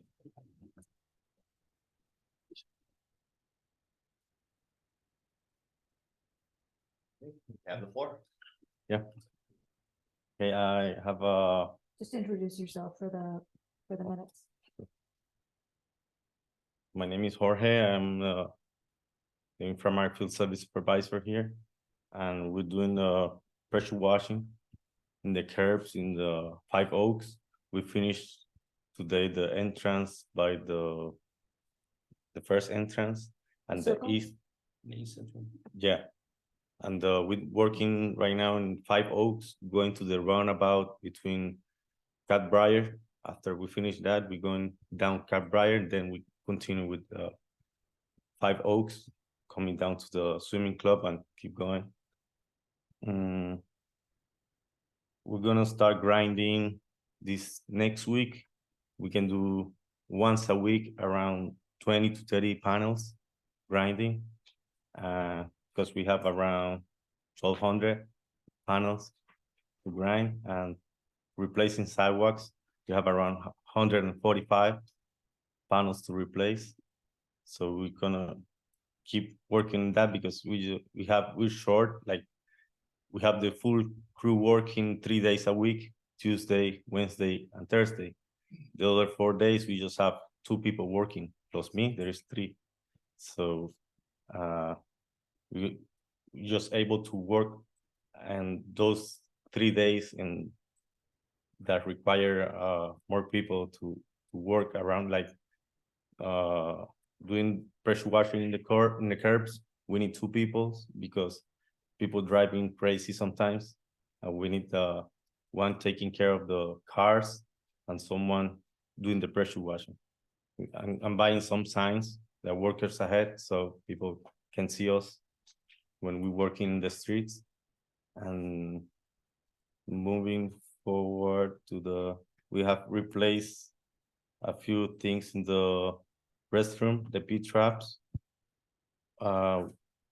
We're cleaning the decks all days, the bathrooms in Ashley Pool, in the Buck Lake, and the swim club.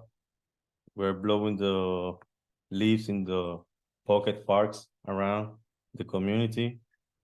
We have replaced 2 trash cans. We're gonna keep replacing the ones that are broken during the month, and we're replacing the trash can liners in the parks once a day, but in the pool areas, we're replacing 2 or 3 times a week. The same with the Buck Lake, because there's so much trash in there every time. We have fixed a few tiles in the swim club that were loose. We put them together. We purchased 4 batteries for the 16-footer sun tracker, the boat. Installed the basketball pole covers. We have replaced the bench between Sundrop and Blazing Star Lane. We put the swing bench. We put the wood bench in there. We ordered a new umbrella for the swim club, it was broken. The dog park lock latch has been replaced. We didn't install the sign for Billy's Trail, it's complete. The broken grates cover inside the pool at Ashley Pool and Swim Club, there were 2 broken, we fixed it. We replaced them, and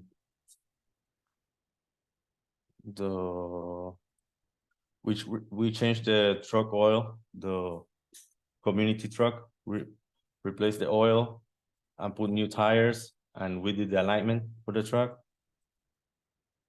The pools are getting, the filters in the pools, they're getting cleaned once a week during winter season, and in summer it's getting cleaned, gonna be cleaned twice.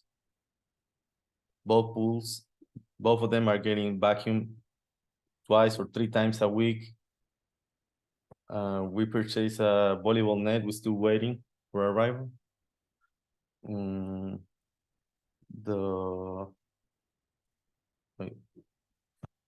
The printer in the office is not working, so I purchased a new one, waiting. So we're not able to print papers right now in the office.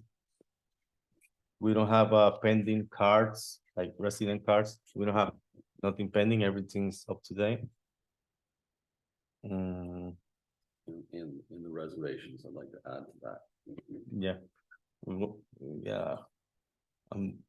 We fixed the broken handrail and the wood bridge.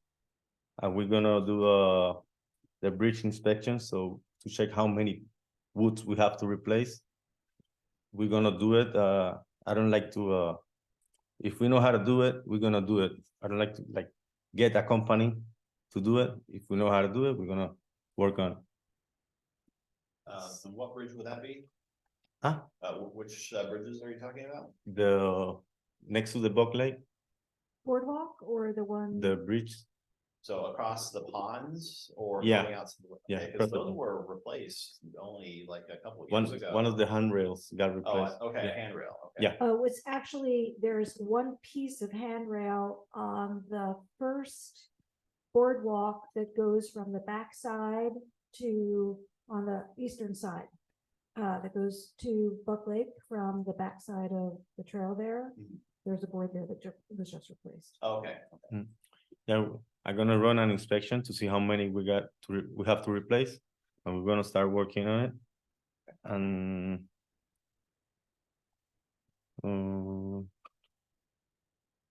I think yeah, I'm gonna inspect the swings in the playgrounds to see how many we have broken and replace them. We have a few in the shop, so we can work on that. And the Polaris that we have, I'm gonna have to take it for service this month. do we have an ETA on the volleyball net? It's been a couple months now. Do we have an estimate from the vendor? No, but I'm gonna call because last time I think they took it to the wrong place and they did the service. Because they told the guys that they have to take it to the Kubota place and going down 192. Yeah, He was asking for arrival of the volleyball net. You have December 6th on your list, is that correct? Wait. For the volleyball net. So I recommend. This volleyball net, Oh, the volleyball net, yeah, outside or- December 6th. the park. the one at the park. Yeah. With all due respect, why don't you just go down to Academy Sports and buy a net? I mean, I don't understand. Well, I know That's a fair question. I mean, so the net that we had there, I mean, is it just something that's available commercially? Is it something that we expect to maybe last longer than something, from a store? I don't have any visibility on that myself, but. I think it's a very. the price is around like $300 in Academy Sports, and online we can get it for $90 or $100. Okay, that's a fair answer. Yeah, and I have tax exempt. Not all the stores give me tax exempt. Sometimes I have to apply online and wait like around a week to get approval. So I just Good answer. run and Yeah. order online. Mhm. All right, I would give them the update on the East Lake Tower, that you got completed. Lake Tower or the east Lake, the entrance east tower? entrance tower. outside. Okay. That you pressure washed and there's no other damage. On the east tower, we did the pressure wash. And we fixed a few rocks that were on the ground. We put them together. And for the roof, we're gonna rent a lift to be able to, we just have to do the roof. And the high section is like 35 foot high. We're not able to reach with what we have, so we're gonna have to rent. And what's your estimate for when that's gonna happen? No, I haven't went there because we're busy doing the streets. I wanna finish and And we're what gonna, about the signs on the tower that, especially on the south side, the signs on the tower are very, oh, they need replacement or they need to come down? wanna replace them or you wanna? Well, yeah, it's in the report in the agenda, and I think that was maybe what Lynn was getting. Not having If it we- If we need to get some equipment just to get all the way up to finish cleaning the very top of the tower, it would make sense that we address those, signs that, they tried pressure washing, whatever, and they're just old developer signs. Do we have any thoughts on what should replace it? I mean, right now it had 6 little panels for like, commercial, or developer things in there. We own the sign, we can put whatever we'd like up there. Actually, I was looking at that this afternoon, can we just paint over those boards? Or could we put a sheet or something over them that's. Well, the mechanics of, how, what kind of sign is replaced, I would say is secondary to what do we want? Do we want it to be the Harmony Tree logo? Do we want it to be just a blank pattern? What are our thoughts? The Harmony Tree logo is a lovely idea. I don't know what the cost would be. I don't know how difficult it would be for field services to execute. Apparently, we used to have 5 guys, but now you're running with 2 or 3 most days, yeah? The full crew is working Tuesday, Wednesday, Thursday. And the full crew is 3 people, Yeah, 2 guys plus me. It's 3. Yeah, 3 days a week. yeah, And the other 4 days a week, 2. 2. No, wait. Tuesday, Wednesday, Thursday, we have 5. Oh. And Friday, Saturday, Sunday, and Monday, we just have 2 plus me. There is 3 people. Yeah. I see. So, I don't know, like, this is really a question for Infomark, Jorge, not for you, right? In terms of what our coverage should be versus what it is, I don't really know. And we have for discussion later in the meeting. Yeah, okay. But right now, for this issue with the sign that was brought up, You pop these out, I was thinking. I don't know if they're pop outable or, Yeah. I think we need. Can we get them to, can you guys look at how it's attached and if it's mounted in there? Can get it painted over or get some design made or. I think the surface of some of these has crackled. Yeah. Mhm. I mean, that'll- yeah. there. So I think, you could paint over it, but it'll be a crackle finish. Probably it's not gonna be, but we could paint over it temporarily just so that it doesn't look so horrible. That could be an option. Do we need it? Well, if the other 2 sides, the east side and the west side of that tower have signs on them that are in Yeah. good shape. It's only the south side that faces 192 that looks terrible. I meant, do we need the tower? You saw how fast the other one came down when they built Harmony West and tore it down. I'm not. I mean, opposed. Yeah, it was advertising put up by, right, and it's a landmark. I mean, I want to try at least a few things to remedy how it looks now before tearing the whole thing down. has anybody actually looked at it and determined I think its that's structural soundness? right. Well, I think that's maybe what we're working towards. So on that back side facing away from the highway, there was just a little fake window. I'm sure it's probably just stucco on plywood or something like that. What I would not want to do is start digging into the sign issue to learn what's there, and then we have this a gaping ugly hole that's even worse than what we have now. So, Well, based on my experience, things that were put up by previous developers weren't necessarily always done with the greatest quality materials.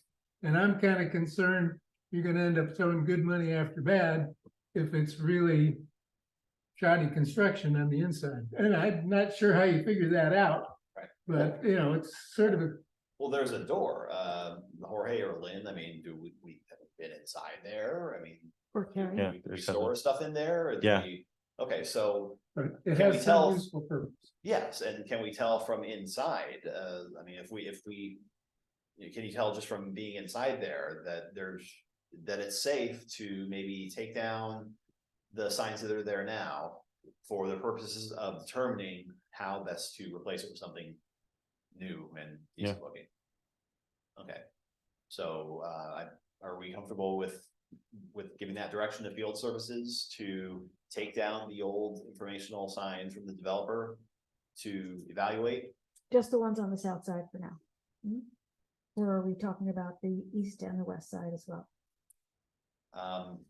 Yeah, I mean, whatever we find out in the south, I'd say would probably apply to everything Well, else, The so. other part that is, there's no grocery store anymore. That's true, there's no doctor, There's yeah, there there's is, no hair, there's. no, there is. There's hair? Yeah. Oh, Yeah, I said, no, that one was really staying even after the cleaning.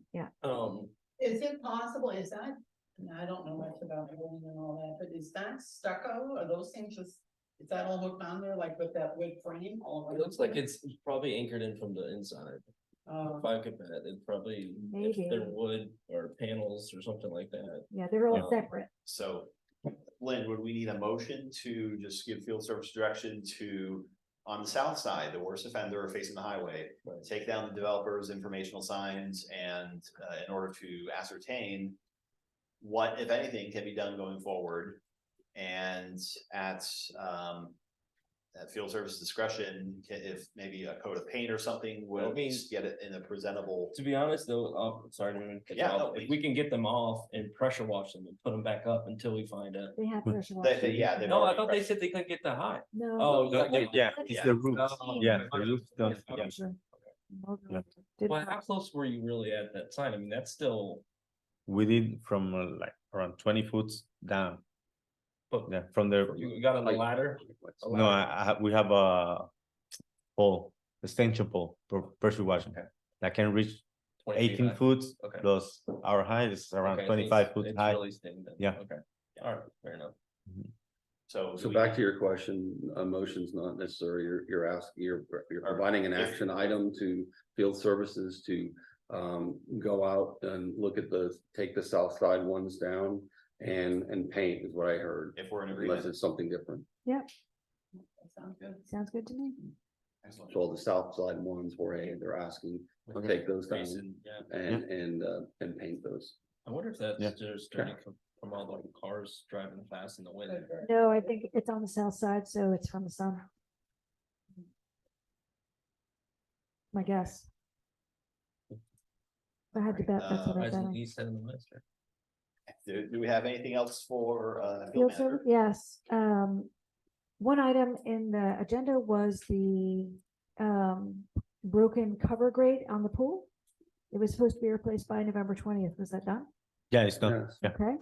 And then the children at play signs that have been talked about for several months for I don't know the locations. And the that's person that, something that carries. You can't find the yeah, documentation. the person that knows the location is no longer working with us, so it's, I don't know. So contact me, and I mean, it's where the ribbon curbs were installed. So we were gonna put boulders in to prevent people from driving on the ribbon curbs because they were already starting to crack. These are in the alleyways, there are ribbon curbs. David also knows where they are. Maybe you can explain to Carrie. When we talked about the garbage trucks, so when the ribbon curbs are cracked, we proposed to put some large boulders posted to prevent them from going off the road. Okay. And that was tabled, so I mean, if I have to meet you out there, we'll pick the spots. Yeah, we actually had the sign. Yeah, signs, poles, they're ready to install. They just need to know where they're Yeah. going in the ground. Where the crash trucks got turned. We have a few poles that we can use and paint them.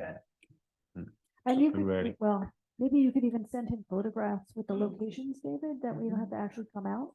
Oh, okay, perfect. Alright. Okay, the task spreadsheet. So all of these things that have been assigned to Infomark. There was an old task spreadsheet that we got sent back in October that was from April. And it's supposed to be updated so the board can see that resident and board and other requests or tasks that are assigned to field services, what the status is when they're completed, or what the where the progress is currently. We're still waiting for that. If I may, interrupt. Jorge and the team has put together a Harmony sidewalk inspection report. That's one item, okay, in which he's going to be, that I forwarded to you as board members, emailed it to you to see. It's got all the locations for the grinds and the panel replacements. What Jorge and the team are intending to do, as he pointed out, once he's finished up with the pressure washing, they're doing one a week now. They're gonna ramp it up after they're finished with the pressure washing on the grinding and the panel replacements. That document there will be detailed. It tells you how many need to be done. He's going to update that as they're completed on that form, and he's going to provide it to me, and you'll be getting that on Friday. So you'll get an update what's been completed for each section and each location. But Lynn, that's just one item of many items. I'm not finished. Okay, sorry. I wasn't finished. If I may, again, what I handed out this evening, which I was going to discuss under my report to you, is your Dropbox replacement.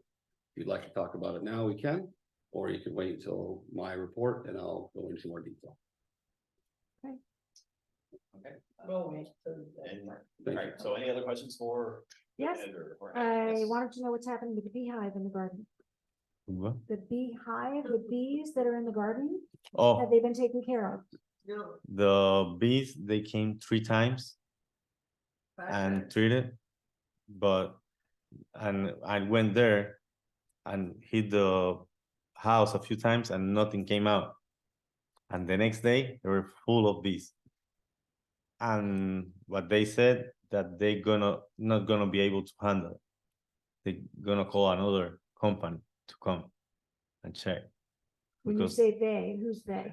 Massey Services, So Massey is gonna contact another? another company? company And to come then- and But what we're paying to Massey is. I'm just, pay $300. Again, Massey came out and did the initial treatment. They killed a ton of bees. He even showed me documented evidence of them being destroyed. Okay, within a few days, he said they went and also checked the hives, nothing. Then they came back. He asked Massey to come back out to spray again. They did come out and do it again.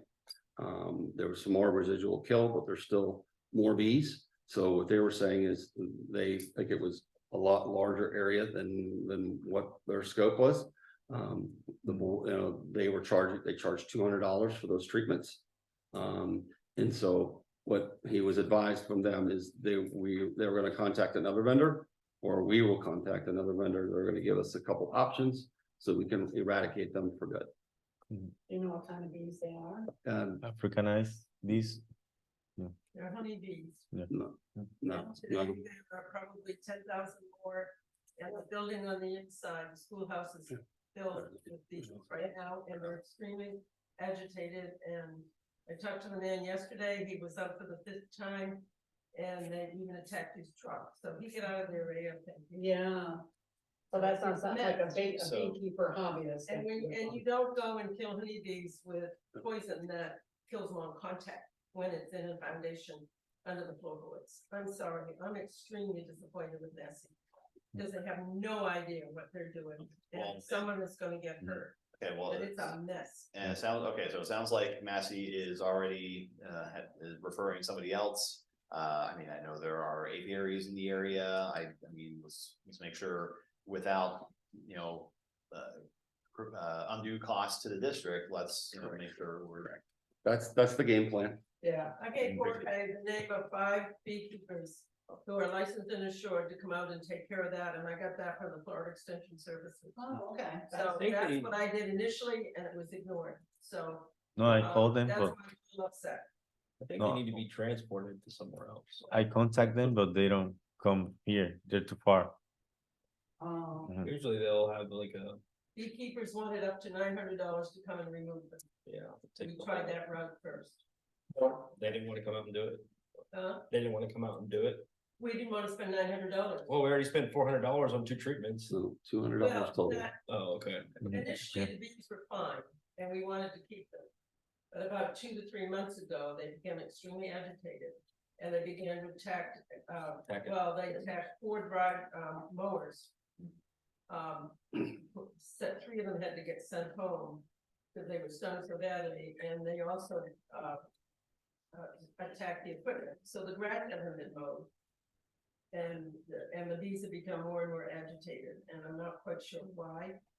But it's been a mess, because in the beginning, they didn't, and we wanted to keep the bees, but it's become a danger and we can't Right. keep them anymore. Okay, understood. Thank you. So, it's being addressed, so please keep us updated on, the outcome of that. Yeah, Lynn and Jorge, will you let, Yes. Yeah. All the board. yeah, let us all know and give us some options. I mean, if we get a beekeeper to come out, they're gonna take the whole hive with them and transport them somewhere else. sounds to me like it's worth it. I mean, Yes. it might Yes. Especially especially, if- to be honest, I don't think you should kill the honeybees like they actually. That would have been my are first part of the choice as well. ecosystem. Let's, To, It's on to the table, remove them, so it's let's- around $1,000. uh, I don't with, think it's with our purchase policy that. Oh, okay. right, Their discretion. So. well, the new, chair, has, you know, ability to authorize as needed, you know, so as things come up, you know, during the month, if they're not a very large expense, the, you know, chair has. Right, because I don't think they should have to wait until next month. Well, and it's in work, we have, officers are coming, so I Okay. think we're all very interested, we want to hear the outcome, so please keep us updated. Okay. Anything else for field Yes, services? I Yes, have several items. okay, sorry, Splash pad, we just got some videos that it was working. We got a video of the splash pad operational. We got a video of some plumbing pipes that had been repaired. But we don't know at this point, we haven't gotten an update as to whether it will be what is the word? Dancing, I think is the word they use for it. Is it just gonna be what it is?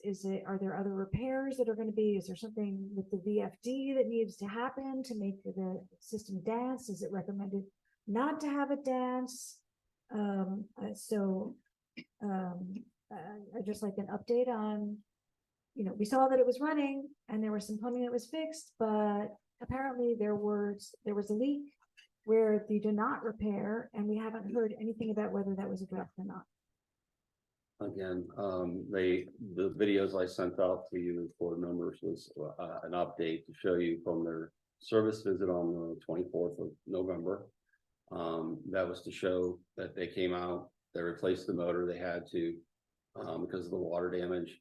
They addressed the leaks that were in the vault. At that time, there's still one left that is around the actual filter housing, which Mo was going to address on his next visit. Because they are having to provide us with a chlorinator estimate to replace that. And at the same time, they were going to provide training for on-site team, and Lucas would be involved in that. As far as the dancing, was a comment, that should be addressed when he comes back with doing that final thing. It has to do with the filter housing, has to do with some of the operation of the dancing is what was explained to me by the vendor. I see.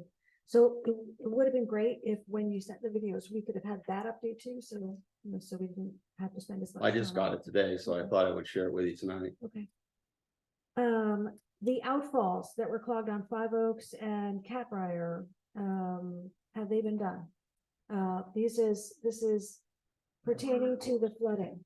Just- Okay, well, field services was supposed to clean some of those areas, right? Wasn't field services, didn't last? I'll get to it. I'm going to do it now, but I can talk along. Well, it was just that in the last meeting, you requested the field services, if I didn't misunderstand, I thought you requested the field services take a look at the outfalls and the, areas where water could have accumulated and suggested that they clean them out to see. It's more than they could undertake. So I'm getting quotes from different vendors, undertake that kind of work. I see. Thank you. Okay, and then, somebody, I don't know if it was you, Lynn, was supposed to check with the county about cleaning the storm drains. Cleaning the storm drains? Yeah, That was after we did the camera work, which was the two-part dance, which again, I'll talk about. It's in the district engineer's okay, report. all right, and is the garden shed in your report, or is that a field manager or district manager thing? I think there's issues with the contractor still unwilling to sign the contract. That's why we can get a schedule resolved. But I thought we were gonna look for another shed provider. No, it was in the direction of the board. It was tabled at the last meeting. Once again, because the vendor was unwilling to sign the contract with the language that was put in the agreement.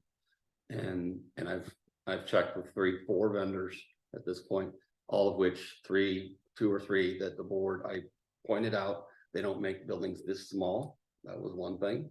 And 2, they weren't willing to do the agreement. And 3, the board didn't like the design or what they were gonna do if we weren't gonna build it ourselves. Cause it would have been a kit, remember? Yeah, I thought, and I'd have to look back at the minutes again, but I thought we suggested that we looked into other Options. other providers of garden sheds. I thought that's what we directed the district manager to and field services to look into during the last meeting, but I am on my iPad and I don't know how to do maybe I can do Command F. Oh, sure. I'm sorry. What's going on? Yeah, agenda.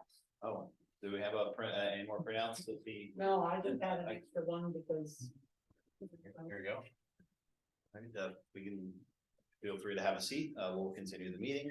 All right, so for the building, we're saying it was tabled last month.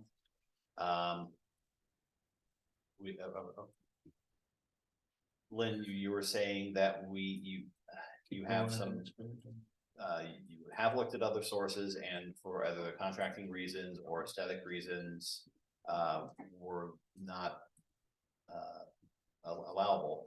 What are our thoughts as a board? Do we want to maybe consider proceeding with the quote that we already had, knowing that there would be, we'd have to make changes to our legal wording in the contract to do that. Mark, I'd like, your, new entrant, like to hear your thoughts. This is for a building, a storage shed that we are allowed to have for the, in the garden area, for, gardening, field services, related uses. This is in the garden. Yeah. Yeah. Yes, and we're trying to, we had a estimate for just a simple, prefabricated steel building.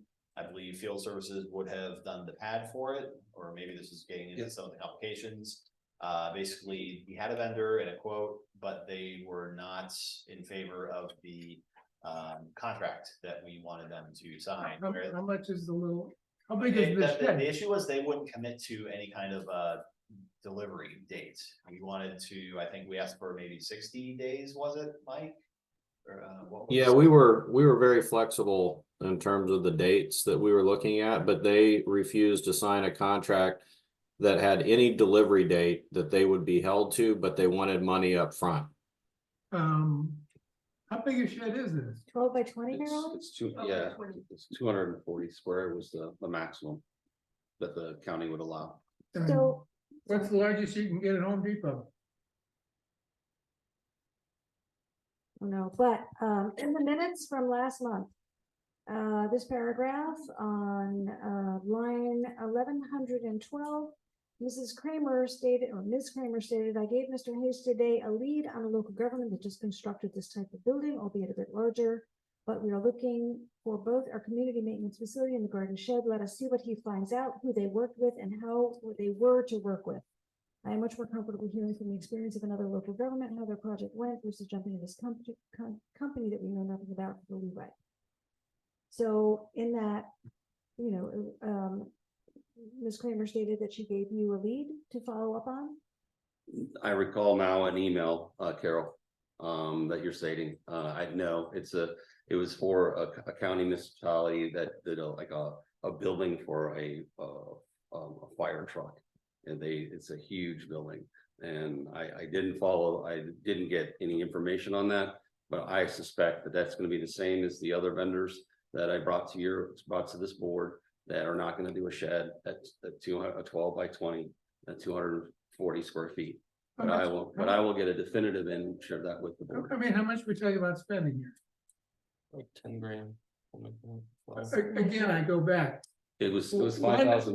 Why not just go to Home Depot It was and buy $5,000. 2 sheds? It was a $5,000 estimate, and they wanted a metal shed versus wood. They have metal sheds. They sell metal sheds. Yeah, for sure. Then maybe not all in the store, but that's. We're getting this runaround from the different vendors. Are we sure it's not something, if we're already saying we'd be doing the pad ourselves, are we saying it's beyond what field services or handyman, some other, contractor that can come in and this shouldn't. So licensed insured contractor who happens to also be a resident who probably would be happy to install a prefab shed once field services has created the pad. And so are we comfortable as a board giving that direction to district management? Is there any? Well, let's hear from field services if that's something that they can handle. So you're suggesting that buy a kit, ask field services to erect it for the district. That was something you guys were opposed to No, months ago. not field services. Ask a contractor to erect it. Mhm. That field services would put in the pad. Yeah, it would be no different than carports anywhere where we were going. Again, it would come in, they would erect the building, they would provide the engineering drawings and things that are necessary so you could get permits to actually build it. What's stopping that from happening? Well, if we buy something from Home Depot, there's no engineering drawings to Right. submit to the The county. county to get approval. Okay. And do we need that for a garden shed? Yeah, According to the county, that's what they told me. Absolutely. They said yes. Some say you require building, but some don't, right? At the Color County directly see the restrictions are. Just for the record, I just pulled up Home Depot and the 10 by 12 shed, which is the biggest they have. So we do 2 of them, right? And just somehow configure, and they're $2,500 each, so that would be fun. It's at a maximum of 240 squares, so Right, if you buy 2, you're gonna be over the limit or what the county had required. And the maximum would be 200 square, 240 I square. was pointing out that we couldn't save any money. No. yeah, but you might get the job done. That's my point. My point is, why do we make things so complicated? Well, I'm still not sure we couldn't just have it built. And look how fast those condos are going up, or those townhomes there. If we just relent with the quote that we'd already received, I mean, what's the worst case outcome? Well, let's ask Mike. The risk is that you pay money, never get delivery, and never sue the person because it's gonna cost you more to go to court than to get your money back. Yeah.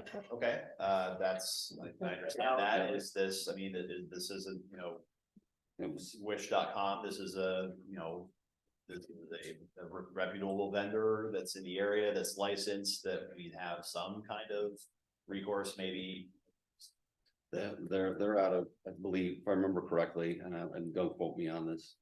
I think it was Jacksonville that this outfit was out of that, because they manufacture them, they make them. And then that's why, if you recall, why this took so long is we were going through a project management company. Right, and then that switched to Carports Anywhere. And who actually manufactures and brings them and installs. And again, that price I was quoting was the balance due after the deposit, so it was $6,307.50 you were considering. What company was that with? That was with Carports Anywhere. Was that It Alan's was a factory commercial. outlet? There's one right there. Well, It's Alan's do- factory outlet. Do we want to just pull the trigger? And give them money? I can't guarantee the price is gonna be the same. Okay, if it's been more than, what, 90 days, do we have a time frame on that quote? I'm gonna skip 3 months. That probably would be more, 3 months, yeah. It's been going on for Yeah, several. okay. So 86 Google reviews, 3.5 stars.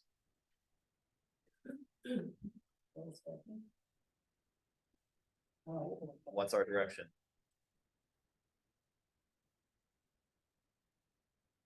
District manager, what would your recommendation be? They to have an get this A- done? rating on Better Business Bureau. What would your recommendation be? My recommendation is what council has said. I'm just gonna repeat what he said and I'll let him chime in. Michael said, district council, that it's up to you, board members, and how comfortable you feel with the language that was written in the contract. They can edit it again, but he told you the possible recourse of taking that language out of the contract. It's your decision as a board. And how much was that one for? 6,307.50. For $6,000? $6,307.50. Yeah, that was the amount for that check. So you're gonna be lost it. I mean. Right. Right. It's not $100,000 cut, but it's not, agreed, right. agreed, Jeff. And if that gets the ball rolling and gets this taken care of, We need a motion to do that. well, that's it, Mr. Eckert says. So what are the county requirements in terms of getting a permit? I have to call tomorrow. But do you need we're going for a building that's 12 by 20. Would you still need a permit for something that's 12 by 10? I will call first thing tomorrow morning. I wanna take gas or speculates. Every city and county will force different. Well, here's the thing about a smaller building. Part of the purpose for this building was to store temporarily until a community maintenance facility is built, to store some CDD materials in the garden shed for the time being. And that's one of the reasons we wanted the garden shed to be 12 by 20. So that's why it's a bigger issue. I would say that we just move ahead with Carports Anywhere. They have an A- rating on Better Business Bureau. Do you need a motion for that? No, you just provide the action to council who's on the line. You're asking him to further revise the contractual agreement that they put together. Removing that language that was the barrier. Provide it to district manager, who in turn will work with the vendor. And see if we can get this thing signed and by them, and I will send it to the chair, vice chair for signature. With your approval, we can move ahead with the deposit and I can provide more updates. Any, Do we have an estimated timeline for the permanent solution for the whatever's going? I'm guessing that'll be in David's. I will call tomorrow. If I get an answer, I'll do an email to Wednesday and distribute to the board members. No, I meant for the, Carol said one of the reasons we want to go with 12 by 20 is because we want a place to temporarily store Yeah, something. that's a whole nother topic. So the question is, how long's temporary? That's my number one topic when I'm up next. Yeah. It's Engineer will. that's a $200,000 question right there. Yep, okay, so I think Mike, do you need any other direction or clarification? Or, No, I'm hearing a consensus of the board that they want to remove the language that requires them to deliver the product within any given period of time, and based on the board consensus, I'll remove that language. keep our fingers crossed. Thanks, Mike. Carol, do you have any That was it for field services. I'll have some supervisors requests. I have 2 supervisors requests that have to do with field services, but, I Yeah, need to and wait. we have, agenda item later on, Yeah. so Jorge, thank you very much. Yeah, thank you. Sorry for so many questions, but they're all follow-ups from Yep. previous. Thank you. And next we have man of the hour, Mr. David Hampshire, our district engineer. Thanks, all right. And the table. Definitely gonna have to watch it, so. I think we should just vote on that.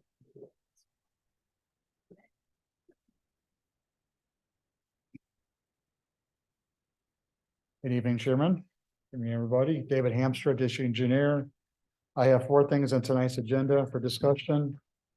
First one is the infamous lakefront CDD maintenance facility. And I mean, this is no disrespect with the ex-con chairman, but the new composition and new personalities. Before I spend any more time or money on the CDD building maintenance facility, is the board still on board and moving forward with the proposed location? Or is there a discussion to reconsider different options?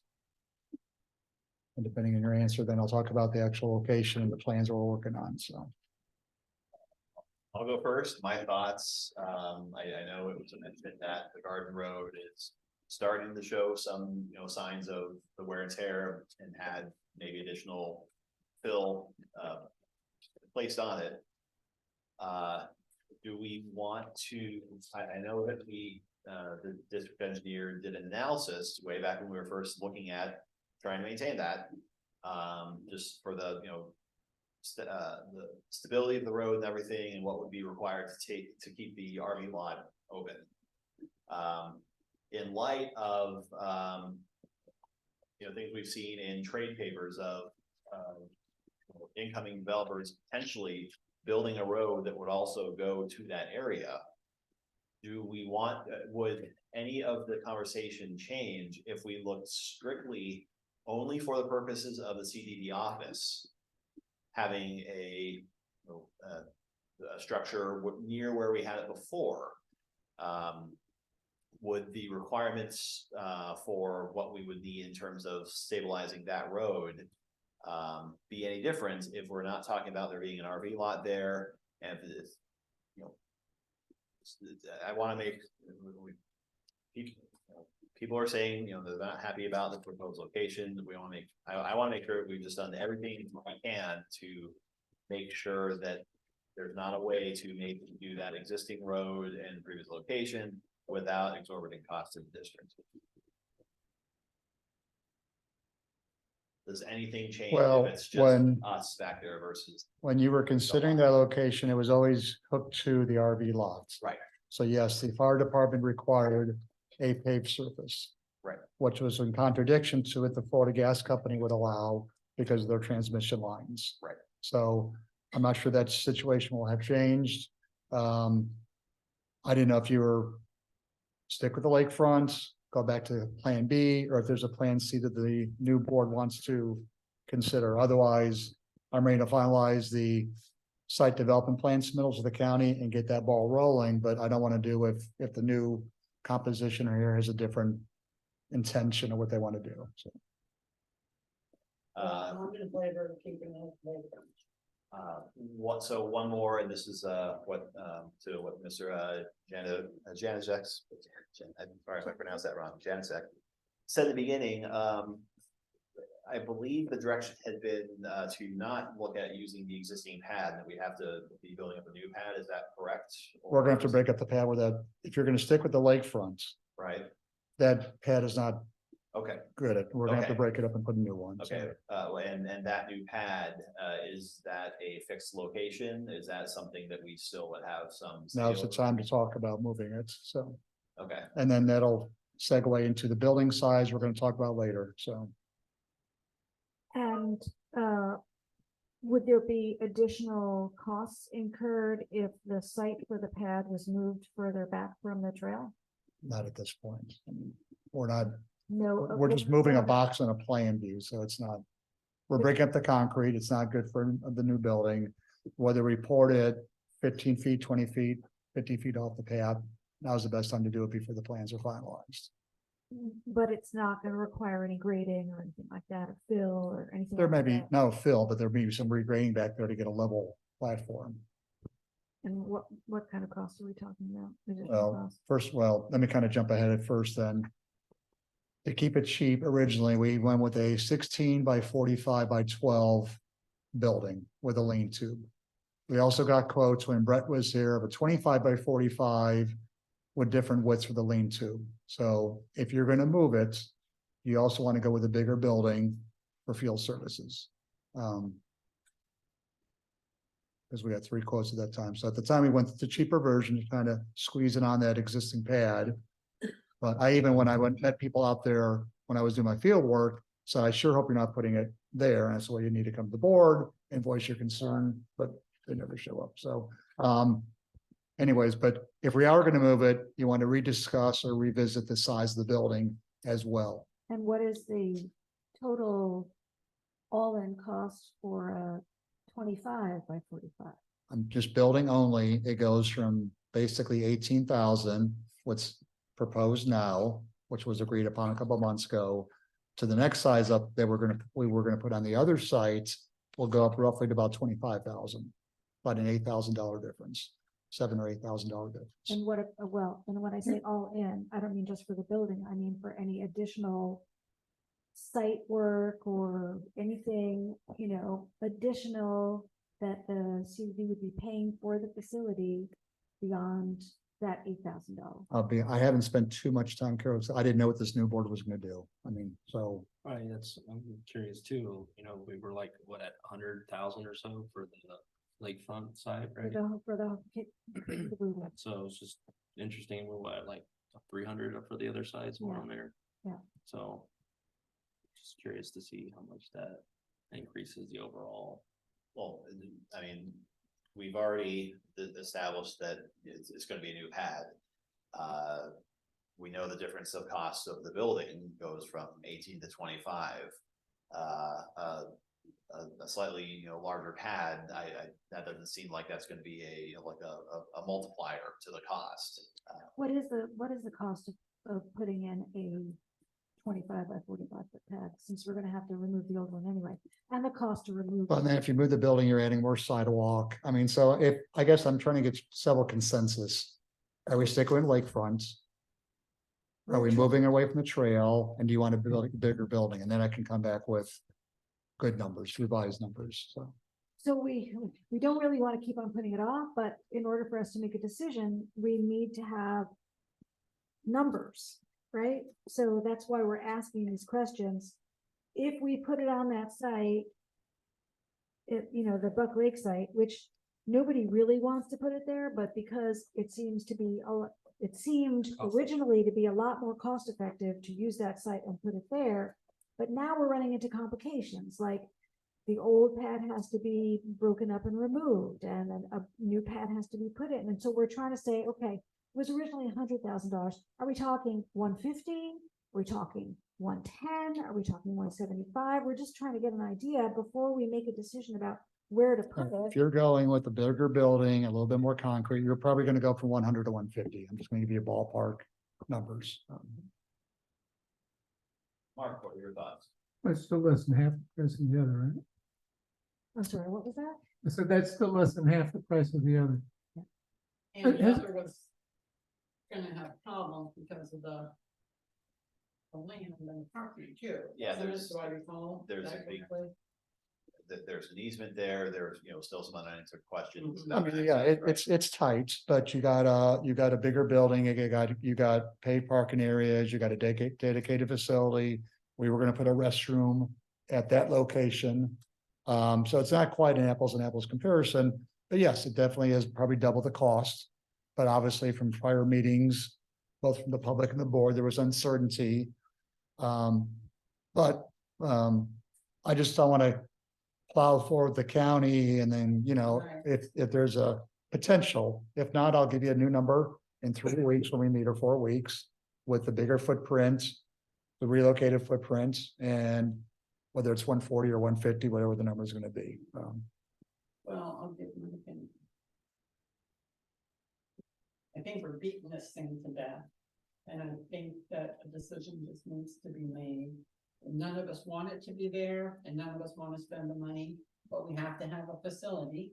And that's really the only place to put it right now, to have something done. Because the county, we're still on borrowed time with the county, are we not? So, I guess I wish that we would just pick one and then say not to exceed and let the people. See, I'm not an engineer though, so, you know, I do understand that there's things that but I'm not gonna understand those things. Anyway, like, you know, what kind of concrete to pour and what this mixture of the things have to be and all that. I think at some point we just have to trust what the experts tell us. At least Well, I do. how far back would you like to move the building from the sidewalk? Also with this increase in size, if we do that, it's still gonna be able to be transportable, meaning move to another location. I believe so, yeah.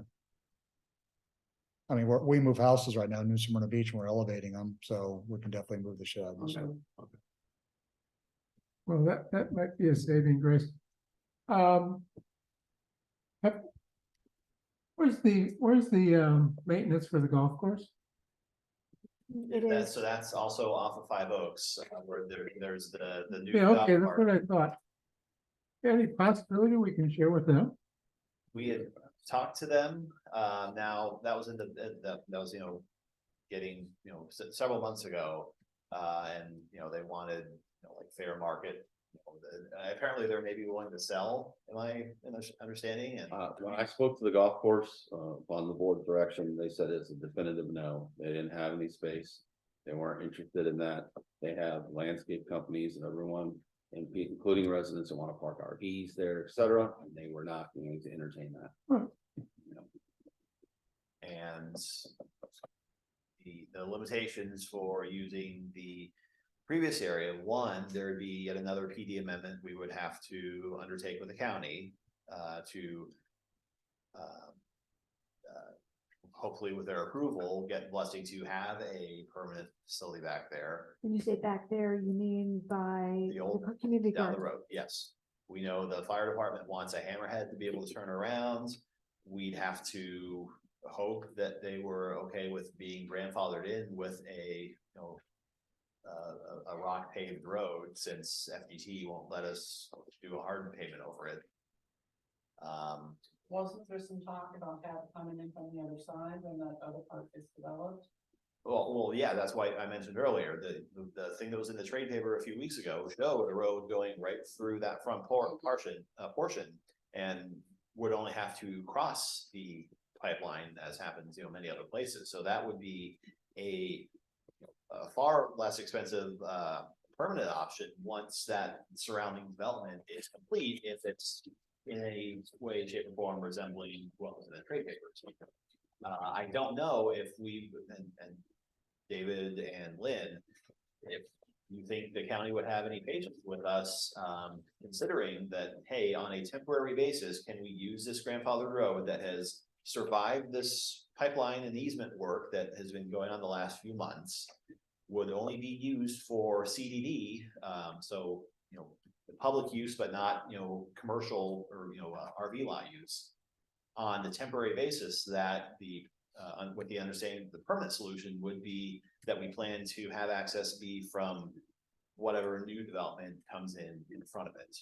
Do we think the county would have any patience having that conversation with us, knowing it would be a PD amendment and temporary use agreement to use the roads in their current condition, hammerhead, dirt road parking, whatever, and the permanent solution would be when the development fills in around it. My guess is we're living on borrowed time with the county. I mean, they've been cooperative, but I think we're hanging our head on a development.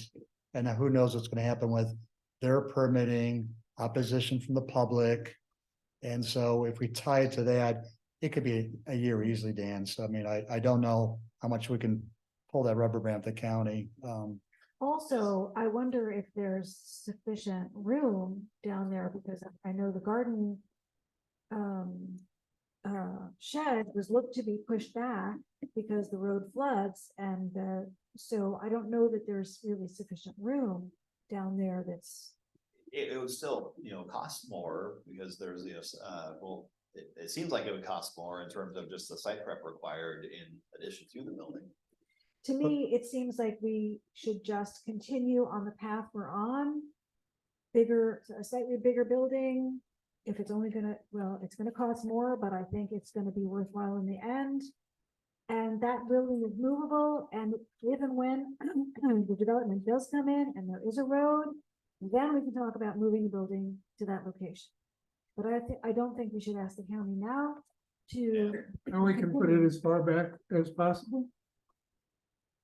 Yeah, I don't know how much room. Well, I mean, let's make sure, I mean, the trade-off is Far back. field services, Yeah. getting their vehicles in and out. Are we planning on, David, of them accessing from the parking lot, from the road out to the lake? What's, if we were to move it and, you know, stick it back in the corners, you know, far from intruding on the green spaces we can. How much, you know, that's not too bad a trade-off, right? So the plan is when you pull into Lakefront Park, you take a left to go to the unpaved area for the kids and everything. You take a right, which is the old paid parking Right, lots. for the charter school. So the dumpster that would be required would be on that paid portion. And again, I know you're gonna see a dumpster, but whether we enclose it and put vegetation around it. But that's gotta go on the, okay. So that's gonna go in the paved portion. Now that building, to answer your question, we can move it quite a bit. It's all green space back there. It just, you know. I can almost bring a big aerial map and we can get our crayons and pens out and get the direction where you guys like to have it, but, that all goes towards the cost, I was so, gonna say, let's put it where it's cheapest to put it. well, the cheapest is where it's at, you know, where the pad is now, but then. All right, let's get this moving. Why don't we, I don't know. make a motion to- If you're gonna be out, David, let me know when you're gonna be out and I'll meet you there and and maybe we could take some pictures. I know you want to move this forward now, but we don't really have, like, we're not looking at it. I know. However, we have an engineer who can pick the best spot for us. Well, what I think for engineering versus what the public would like to see is two different things. I mean, You probably want to put it up high and dry right next to the parking lot, right? if I could, but then it does drop off quickly at the edge of the parking lot, Yeah. because I have walked it. Right. So once it drops off a good 2 feet, and then it does level off for quite a bit. You probably want, so you'd want on that mid-tier, not The all the lower way tier. down wetland You know, level. the middle tier, if you want to call it, between the, that wire, the fence that's got the abandoned electrical components. Right. So, So if we, But I think the idea that's coming from the board is that we want it as reasonably and inexpensively farther back from the path, from the Buck Lake path. Does that make Say sense? on that level that you described, but Yeah. yeah, as far On the middle level. north and east as it would fit, so it's the least intrusive on the park and public spaces right there. so Jorge, you just have a longer walk to get to go to the bathroom, that's all. So. 10 steps. So, okay, all right, so is there consensus on a bit larger building? Not the skinnier one, but do you want to go one size larger when I give you back a new cost next month? I think so. Okay, I think we'd like to know what it will cost. Okay. To go with a larger. 25, 45 by 12. yeah. All right, so the additional cost of the concrete pad, the additional cost of the sidewalk to move it, any regrading that goes with moving as far back as we can practically. I can't move the dumpster unfortunately to the other parking lot, so it's gonna have to go. And, Obviously, it's gonna need more fencing and more landscaping because it's gonna be wider. and I will be out here Sunday morning doing other things, so I can call you, and if you want to meet me out there, that's fine. So, What time? Because I have a program at the ranch on Sunday. well, I can do other CDDs first and then come here last instead of flip-flop the order, so tell me what time. I have, the program goes from 10 to 2 on Sunday. 10 to 2?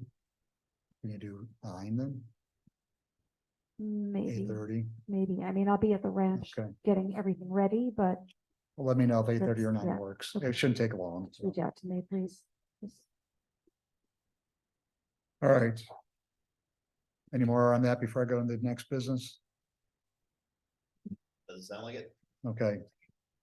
Talked to Catherine Bowman today regarding your Old World Climbing Fern program, and she inspected 3 of the monitoring stations and said the 3 of them actually look pretty good. There is regrowth, which is not surprising, but is it Brad? Is doing a good job staying on top of it. What you did see today or yesterday was a little bit of concerning. At the end of the driving range, on the right-hand side, there's a water plant. And I don't know who, whether it's Benchmark, the golf course, or who, but there's a big, huge landscape debris pile forming, being dumped in the wetland. So we got to find out who's using that area for a dump site. We need to get that out of there. And while she was back there looking to this new situation, we do have an Old World Climbing Fern issue forming there quickly. So I can get her to get a quote from Aquatic to look at that area, but if, I don't know if Glenn or who you want to look into who's dumping stuff there, we got to get it out, so. Probably golf course. I'm guessing. I don't even think Benchmark can get back there. They would probably be seen, yeah. So, No, I know where it's at. I yeah, place golf course. okay, It's way back in the driving range, in the corner between the 7th hole and the driving range.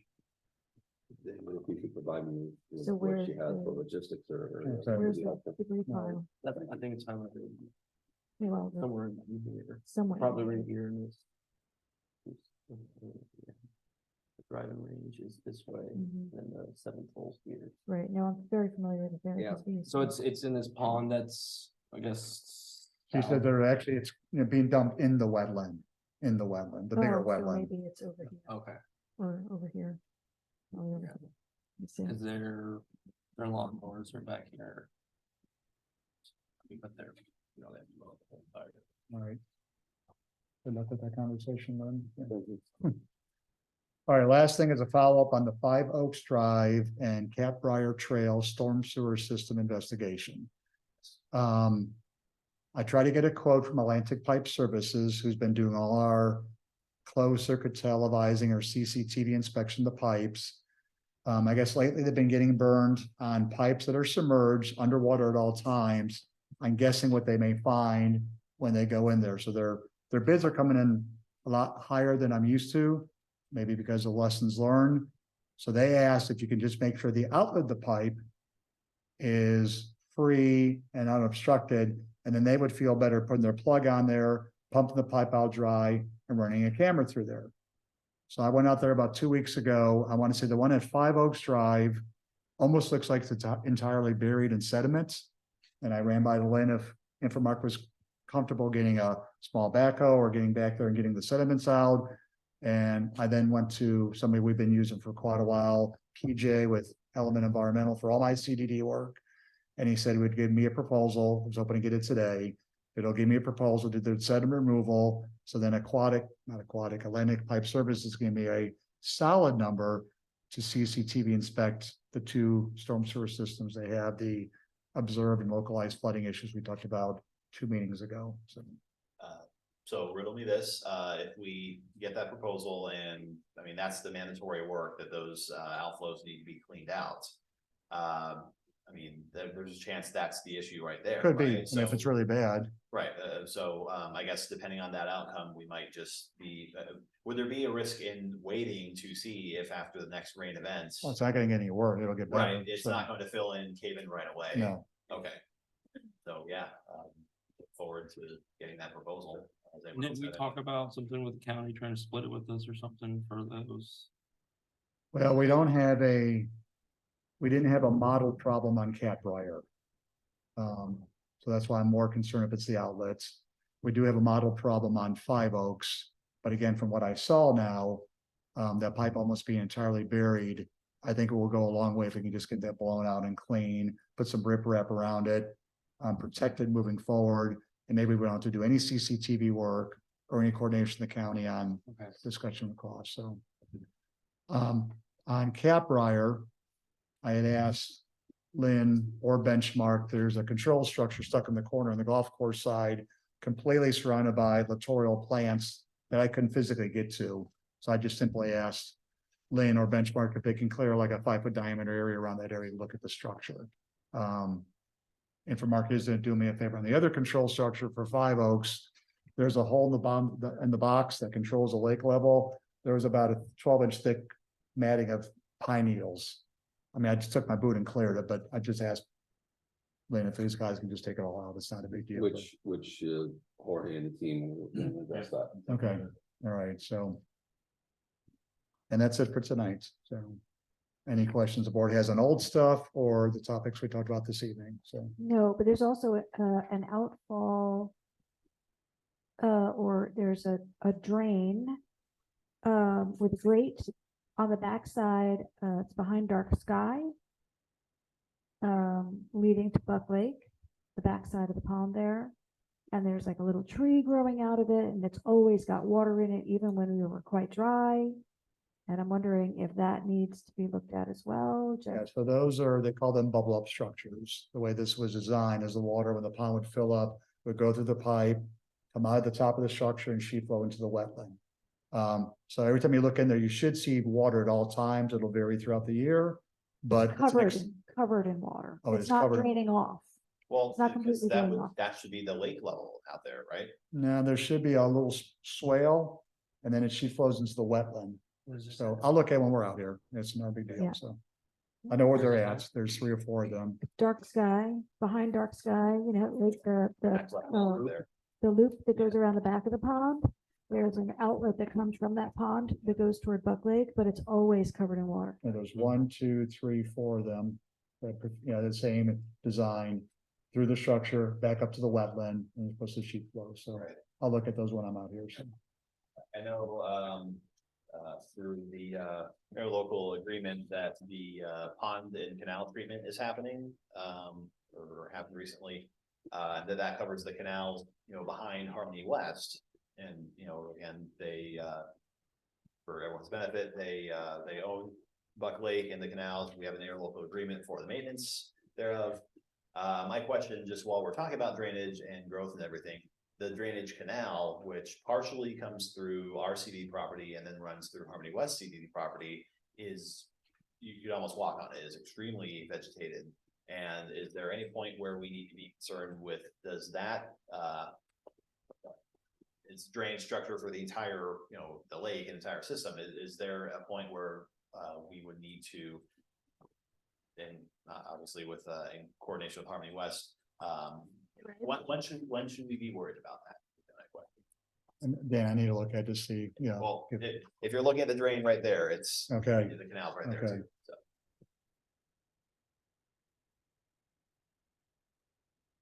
And then there may be a new chairman. I brought some maps that you might find helpful. One is a drainage map and one is a landscape map, so of the whole community. You So, didn't bring one for me? so I'll bring you more. Yeah, can I take one of these? So that means you could print everything out. I can do 6 foot by 4 foot or 3 foot by 2 foot, whatever you need. So, yeah, rubber banners, yeah, tablecloths. Yeah. You can do that probably. Very much. All right, so thank you all very much. Yes. Thank you. All right, next on the agenda, District Council. Yes, good evening, everyone. Let me start out by welcoming Mark to the board. I would ask that Lynn provide Mark after the meeting with my cell phone number. And Mark, I just ask you to give me a call when you get a chance. We can kind of run through some of the stuff that we've been working on from a legal perspective. And I can also introduce myself. Kate John of our office also works with the district. So that's another name that you may hear, but look forward to talking to you on the phone sometime after the meeting. I have 2 items on the agenda and 1 item I just wanted to touch on. The first item on the agenda is a potential spending authorization resolution. That's something that I worked with the prior chair on, just to bring to the board to find out if the board had any interest in looking at your current procurement policies that you have and marrying them into some form of a spending authorization resolution. We've deferred this item a couple of times, and I'm certainly happy to defer it another month if the new chair would like some time to look at that, or if the board's ready to give me some direction, that's fine too. But the direction ultimately I'm looking for the board is, do you want me to try to develop this marrying of this resolution and the policies, or would you like me to just set it to the side of the desk and not look at it again unless the board brings it up? So that's what I need to know from the board. Well, I did review the minutes of the meeting before I came on the bizarre chance I might win. I thought it was a very good idea. Yeah, get it there nice and black and white. That way, various and sundry staff know, what they have the power, when they have to make a decision, they know whether or not they can do it or they have to get approval. But we already have a procurement policy. And how does this differ? Mike, would you explain that for Mark? Sure. So in most of my districts, we have hard caps on what your facility manager can spend, what your district manager can spend, and then what your chair can spend. We also have a resolution that authorizes the payment of continuing obligations. And then finally, this resolution also addresses how we deal with emergency issues and what can be spent during emergencies. So it actually covers more than what your supplemental procurement policy is. And rather than try to, have two different policies that people may look at and think are either conflicting or inconsistent, the thought was, do we want to kind of marry these two concepts into one resolution that you would be able to have moving forward? So the intent was not to necessarily change the supplemental procurement policy, but also to incorporate it into dealing with continuing expenses and emergencies. Yeah, if I may, I think the one that we was put into place shortly after the Teresa came on the board, it's just basically dollar levels, and above this level requires, district manager can authorize, the whole board can authorize, and it sounds like this just is more thorough and detailed. Is that? Can I? Oh, Angel, hi. Hi, sorry guys, I'm late. Can I jump in for a second? Can you hear me? Yes, we can. Okay, to tag on what Mike's saying, yes, the procurement policy, as Dan just stated, but it also hinders a lot when we have small projects or things like that, where we're not able to get the certain amount of vendors proposals to be able to meet the criteria of the procurement policy, which holds up a lot of things. So I think what Mike is putting into place, or asking if the board would like to put that in place, I highly recommend that, because it would help staff and also help keep things moving along, instead of waiting 30 days, 60 days, because we can't meet the requirements of the procurement policy, if that makes sense. So a follow-up question. I know you've been taking pass over the rules. Is this something that we would just be able to authorize separately, or does it need to be part of the rules making process? I'm sorry if Angel is going to talk, but my recommendation would be this should be through a resolution and not through your rulemaking procedures dealing with policies and that sort of thing. That's how I would recommend it. I agree 100%. I have three questions then. Number one, would we need to revoke the procurement policy when we go through a rules making process? That's my first question. If you adopted the supplemental procurement policy, did you adopt it through rulemaking? I think I'm not sure. No, we did not. It was a procurement policy. Let me double check and confirm, but Mike, I don't believe it was adopted through a rulemaking, because we haven't had that yet. Okay. That's what I'm looking through now, is all the rules. Yeah, the answer to the question is, if it was only adopted as a policy, you could incorporate it into a resolution without going through the 30-day hearing process. So my second question was, I was wondering why the procurement policy, which was approved by the board, appeared only in draft form in the agenda. It just seemed to me like, why don't we have a finished version? Like, why are we presented with that? But it's kind of neither here nor there. I could only provide the version that was provided to me. And then you had asked us whether you wanted us to authorize you to draft a resolution, but it seems like the resolution has already been drafted. Is that is my understanding correct? So the form of the resolution that I use at other districts is what's in your agenda package. So there wasn't significant time spent on that. It's just a form that we use at other places. When I showed that to the prior chair, she said, well, we have a procurement policy. It would be good to marry the two together into one resolution. And so the authorization I'm looking for from the board is, do you want me to do the work to try to marry those two together and present to you a resolution for your consideration at a future meeting? I just don't want to expend the expenses if you all weren't in favor of it. So can you give us an idea of what the expense would be? Probably about 2.5 hours. So 750 to 850 would be my guess. And would we change the amount they're able to spend, or is it just giving them more leeway to get more vendor opportunities and move things along? Ultimately, that's up to the board to decide what you want into that. I mean, how I envision this process going is, if the board wanted me to go ahead and prepare it, I would prepare it as a draft. I would circulate it to the board prior to it coming to agenda, get board member thoughts, and then try to incorporate those. And where there was a conflict in board member thoughts, we would address that at a public board meeting. But again, I'm happy not to do the work. It doesn't matter to me. I just think it's a best practice with a lot of my communities that we found to be helpful. Well, I'm all for getting things moved along quicker, so I think we should definitely get a draft, something we can all look at the numbers and vote on at the next meeting. You guys are all on board with that. Any other thoughts? So are we authorizing Mike to move forward?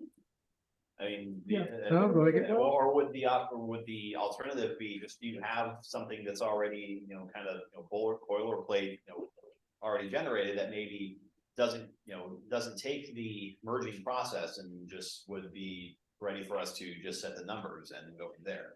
Is that the discussion we're having? Or It looks like he has to blend the two together. This is just like a general resolution, then he has to add our procurement, I think, process into it. Is that correct, Mike?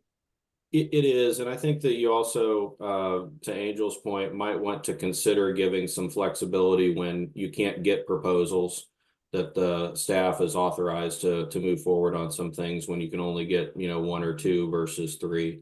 Those are the kind of things that, I think staff and I would just have a conversation about what they think would be helpful to them. And then we would present that into the draft, and then ultimately the board, you make the business decision. So this will be the board's policy before adoption. any other thoughts then?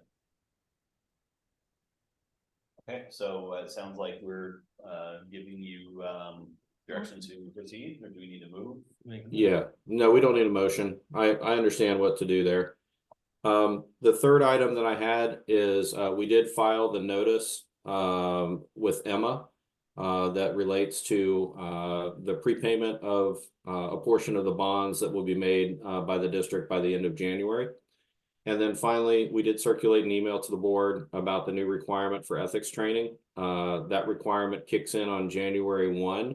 You have the whole calendar year of 2024 to complete that training.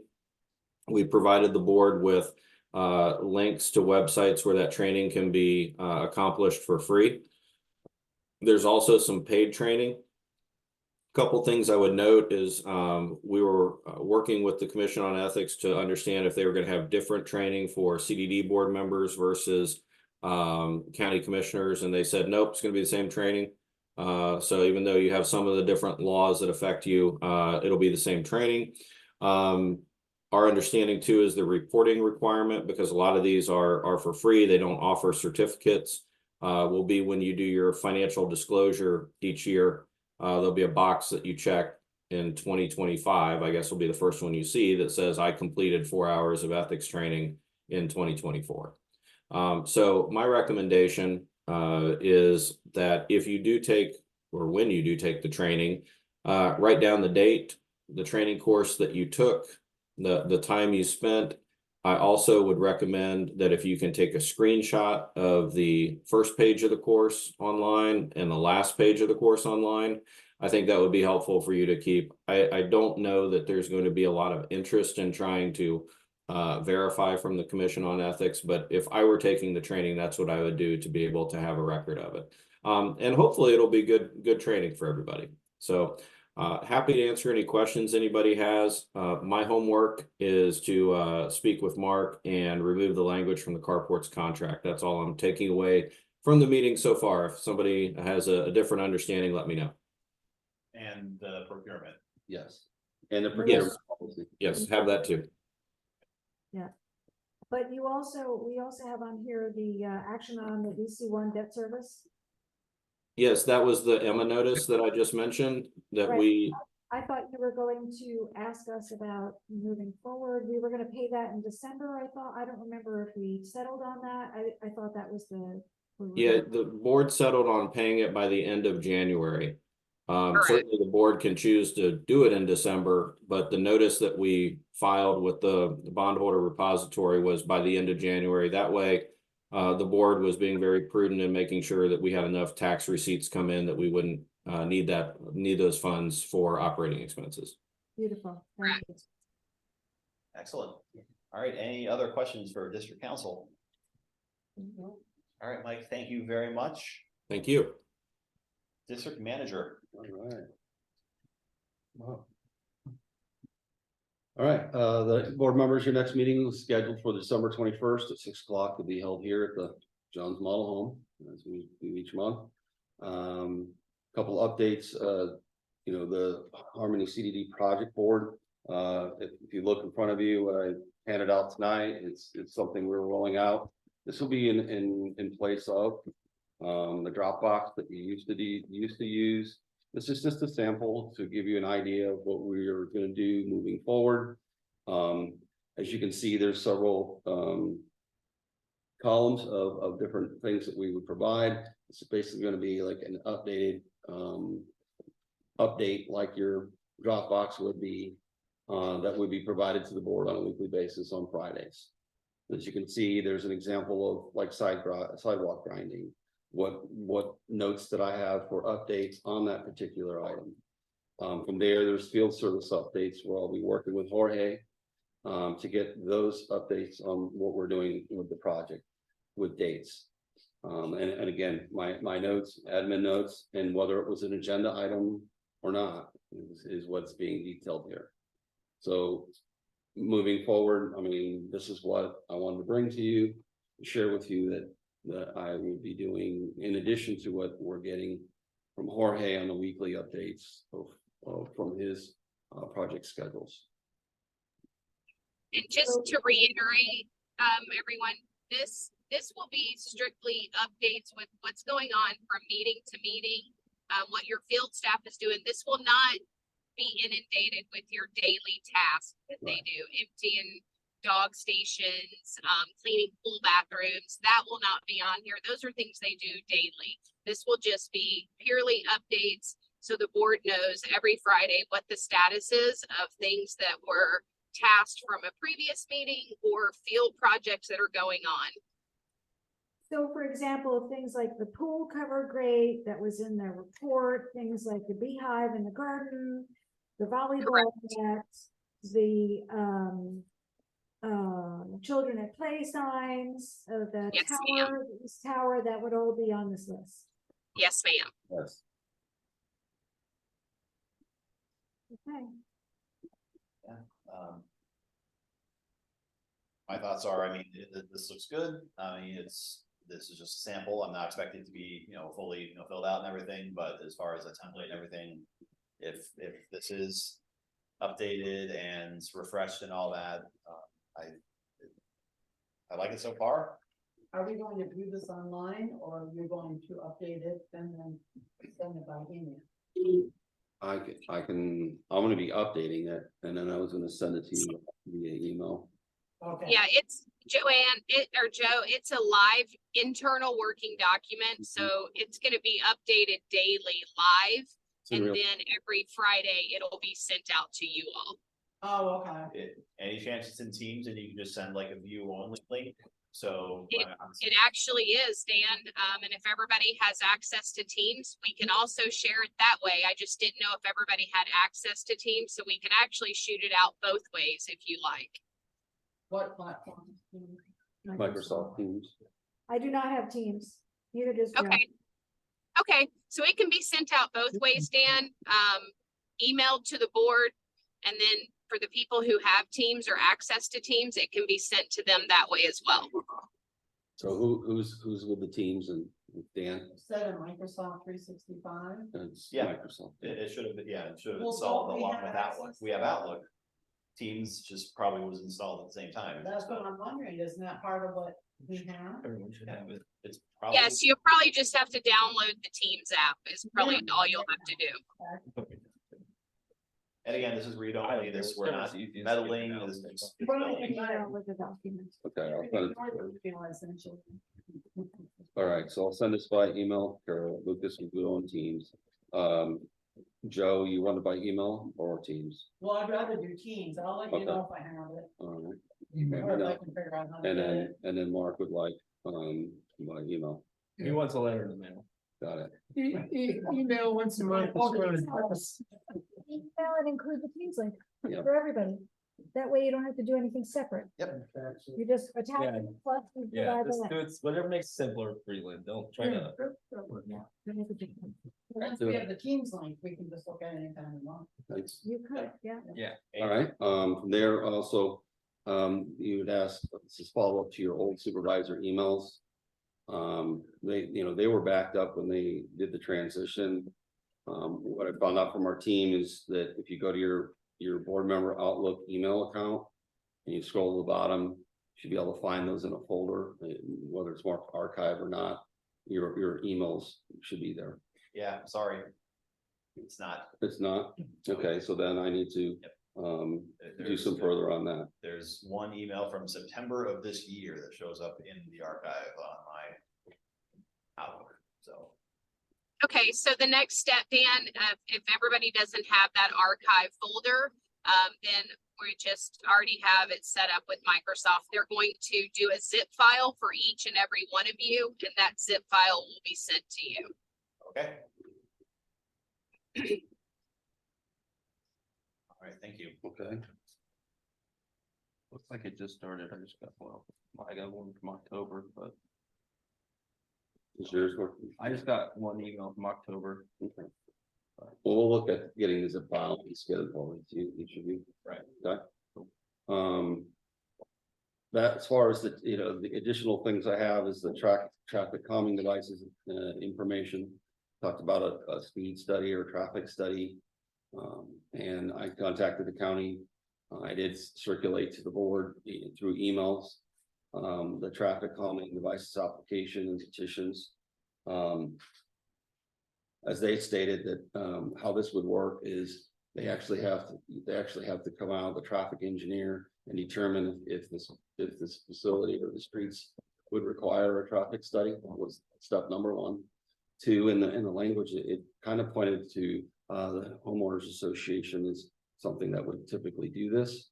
But I could take direction from the board. In addition to that, they stated he has to determine whether it would be necessary or not. There's no easy way around it. You go to the website, you call people, talk to them, and this is the process. And if, that's the way you have to go. Well, I'm sorry, Carol. Yeah, so last month we talked about that we did not want a traffic study. We wanted a speed trailer. Like, the sign that tells you how fast you're going. Yep. That's what we were looking Yeah, for. and I also asked them about that, and it keeps deferring me back to the traffic calming application. And going through all the steps with that and having a traffic engineer determine placement or whatnot of a speed trailer. So It's not as easy as calling up the sheriff, because I did do that as well. And I got diverted back to the county, to the traffic division. So, and I mean, I've seen them in the community in the past through the HOA. Do you have any knowledge of it used to be something the HOA could call the sheriff and do, or what's our? So I know there was just one in Harmony West for several weeks that I saw. I'm not sure how they got it, but they are an HOA community. They have a CDD as well. I don't know if they accomplished it.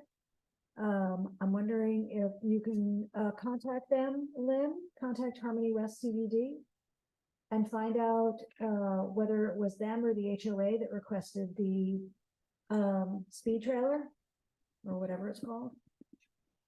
All right, is there any number, or do you have anyone have any contacts or anything? Sure, just contact them direct. Okay, I didn't know. Lynn, I have a contact in Osceola County. We just had 2 put in place in Celebration. That would be great. Thank you, Angel. And in the meantime, we have this, it's a petition. Looks like it's, centered around being a community driven thing and HOA specific. So not just trying to pass the buck, but I mean, this needs to go to the HOA or residents for signatures, right? So, but it's the lakes, right? So it'd be the lakes HOA? The Lakes has 3 HOAs. Yeah, we have HROA. I'm sorry for interrupting, but there are many HOAs. In this case here, it's a resident petition. It says the undersigned comprises of 60% of homeowners residing on blank or in community.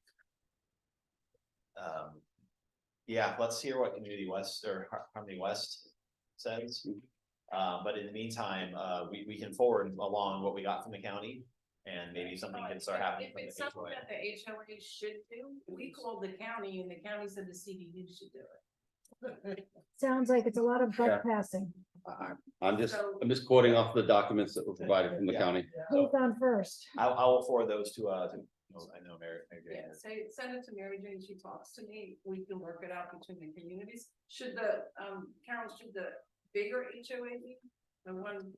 I don't know, because it's on first of all, it's on a county road, right? It's on a county owned road.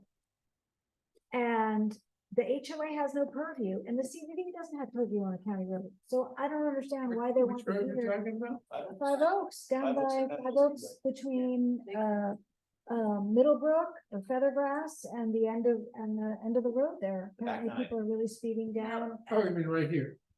Yeah, Yep. yeah. They did have some type of trailer with the speed thing on it for a very short period of time. Yeah. Oh, did they? Yeah, for like 2 weeks. How long ago was that? 2 months. This is calendar year. Oh, really? It was in between Feathergrass and Middlebrook. So, right, okay, so we're beyond 3 hours now, so we have direction to talk to Harmony West. We will forward this to residents that can maybe get something happening at HOA level. This issue was brought up by a resident, right? Yes. Yeah, right, and she was asking for a traffic study. Yeah. But that's the Right, different. well, and we're That's still a whole pursuing that, finding out what between Right. Celebration did something recently, Angel But- said, Harmony West had something. I really think what would solve the problem if we ask a sheriff to come out here and monitor that road for a little bit and write tickets. That's the solution that I would ask for. Instead of trying to get a thing that just says how fast you're going, and like, oh, okay, I'm going that fast, all right? I mean, on a community level, anyone can call the sheriffs and make Right. that request. I mean, Yeah, but it may have more There's strength. what they call the joint traffic enforcement agreements, usually larger communities entering into with the sheriff's department.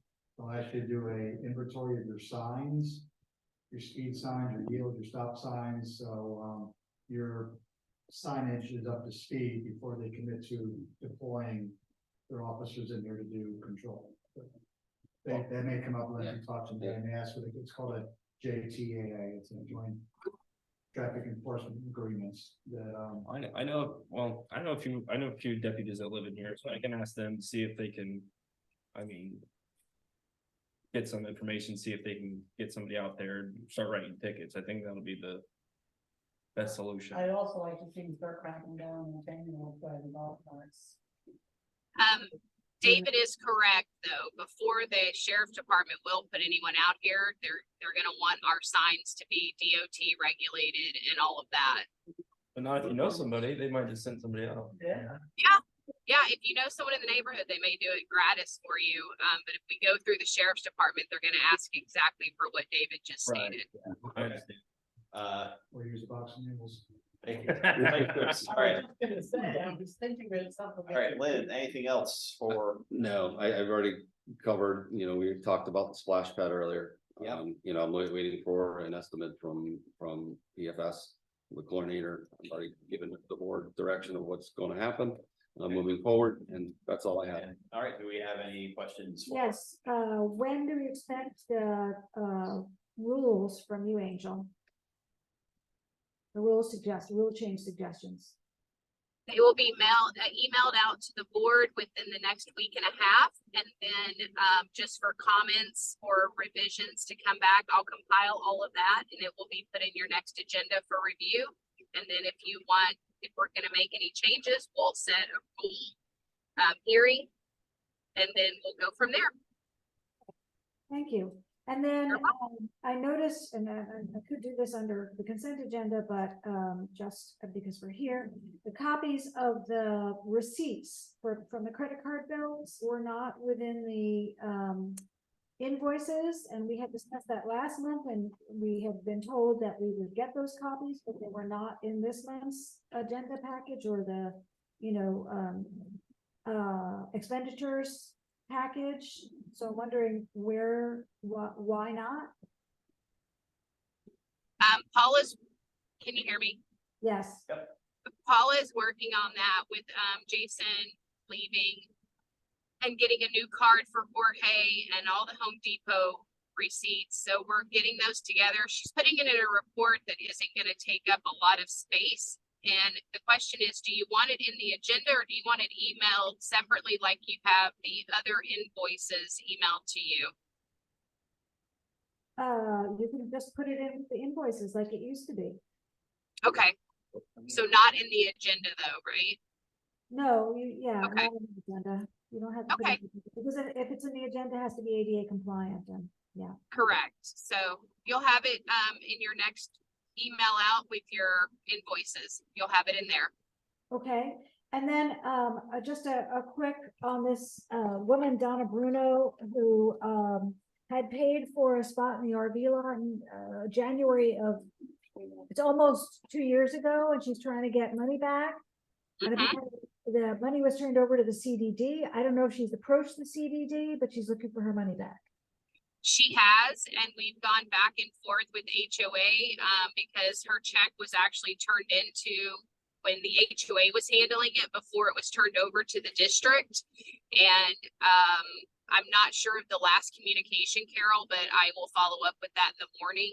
But yes, she has contacted the district. We have worked with HOA. I know Lynn has as well. So I will follow up and get a definitive resolution for that. I'm happy to refund the money. We just don't have a copy of her check. We don't have any. You got one She here. gave me a copy of it, a copy of the canceled check. I can give it to Lynn. Audience comments, she was here. Yes, that is perfect because the CDD does not have any record of her paying because again, it was before the CD, it was turned over to us. So if you have the canceled check, we're happy to refund it from the district as long as the board is okay with that. It's in Lynn's hot little hands. So I guess that's what, based on, just to piggyback Angel's comment, if that's the board's direction and you want to do that, I would like to hear that from the board and we can work toward getting this woman a Yeah, refund. I mean, do we have any indication that, that's.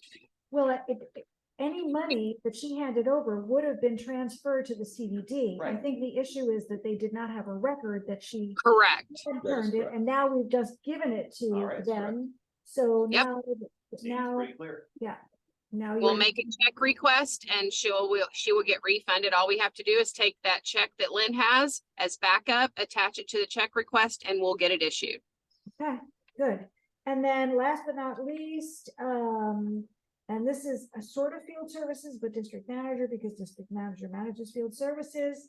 Want to know about whether we can get those stones that are at the back edge of the of the garden, of the road out to the garden moved with the backhoe, if we can get field services to do that and put up the garden sign on 5 Oaks? Can we get that done? I do not see why we could not. Lynn, just make sure you get the details of exactly what they're wanting and we'll work with field staff, starting tomorrow to get that accomplished. So can you write that down? And then you can work with Marilyn to learn where the stones are and where they need to go, as well as where the sign needs to go. All right? And Carrie, you're still there, correct? Correct. Yes. Okay, so we'll make sure we get it accomplished with Jorge and Carrie, and as long as Lynn has the details, we'll be good to go. Okay. Okay, and the rest can come in supervisor's requests. I just have a few other questions. Anybody else have anything for district management?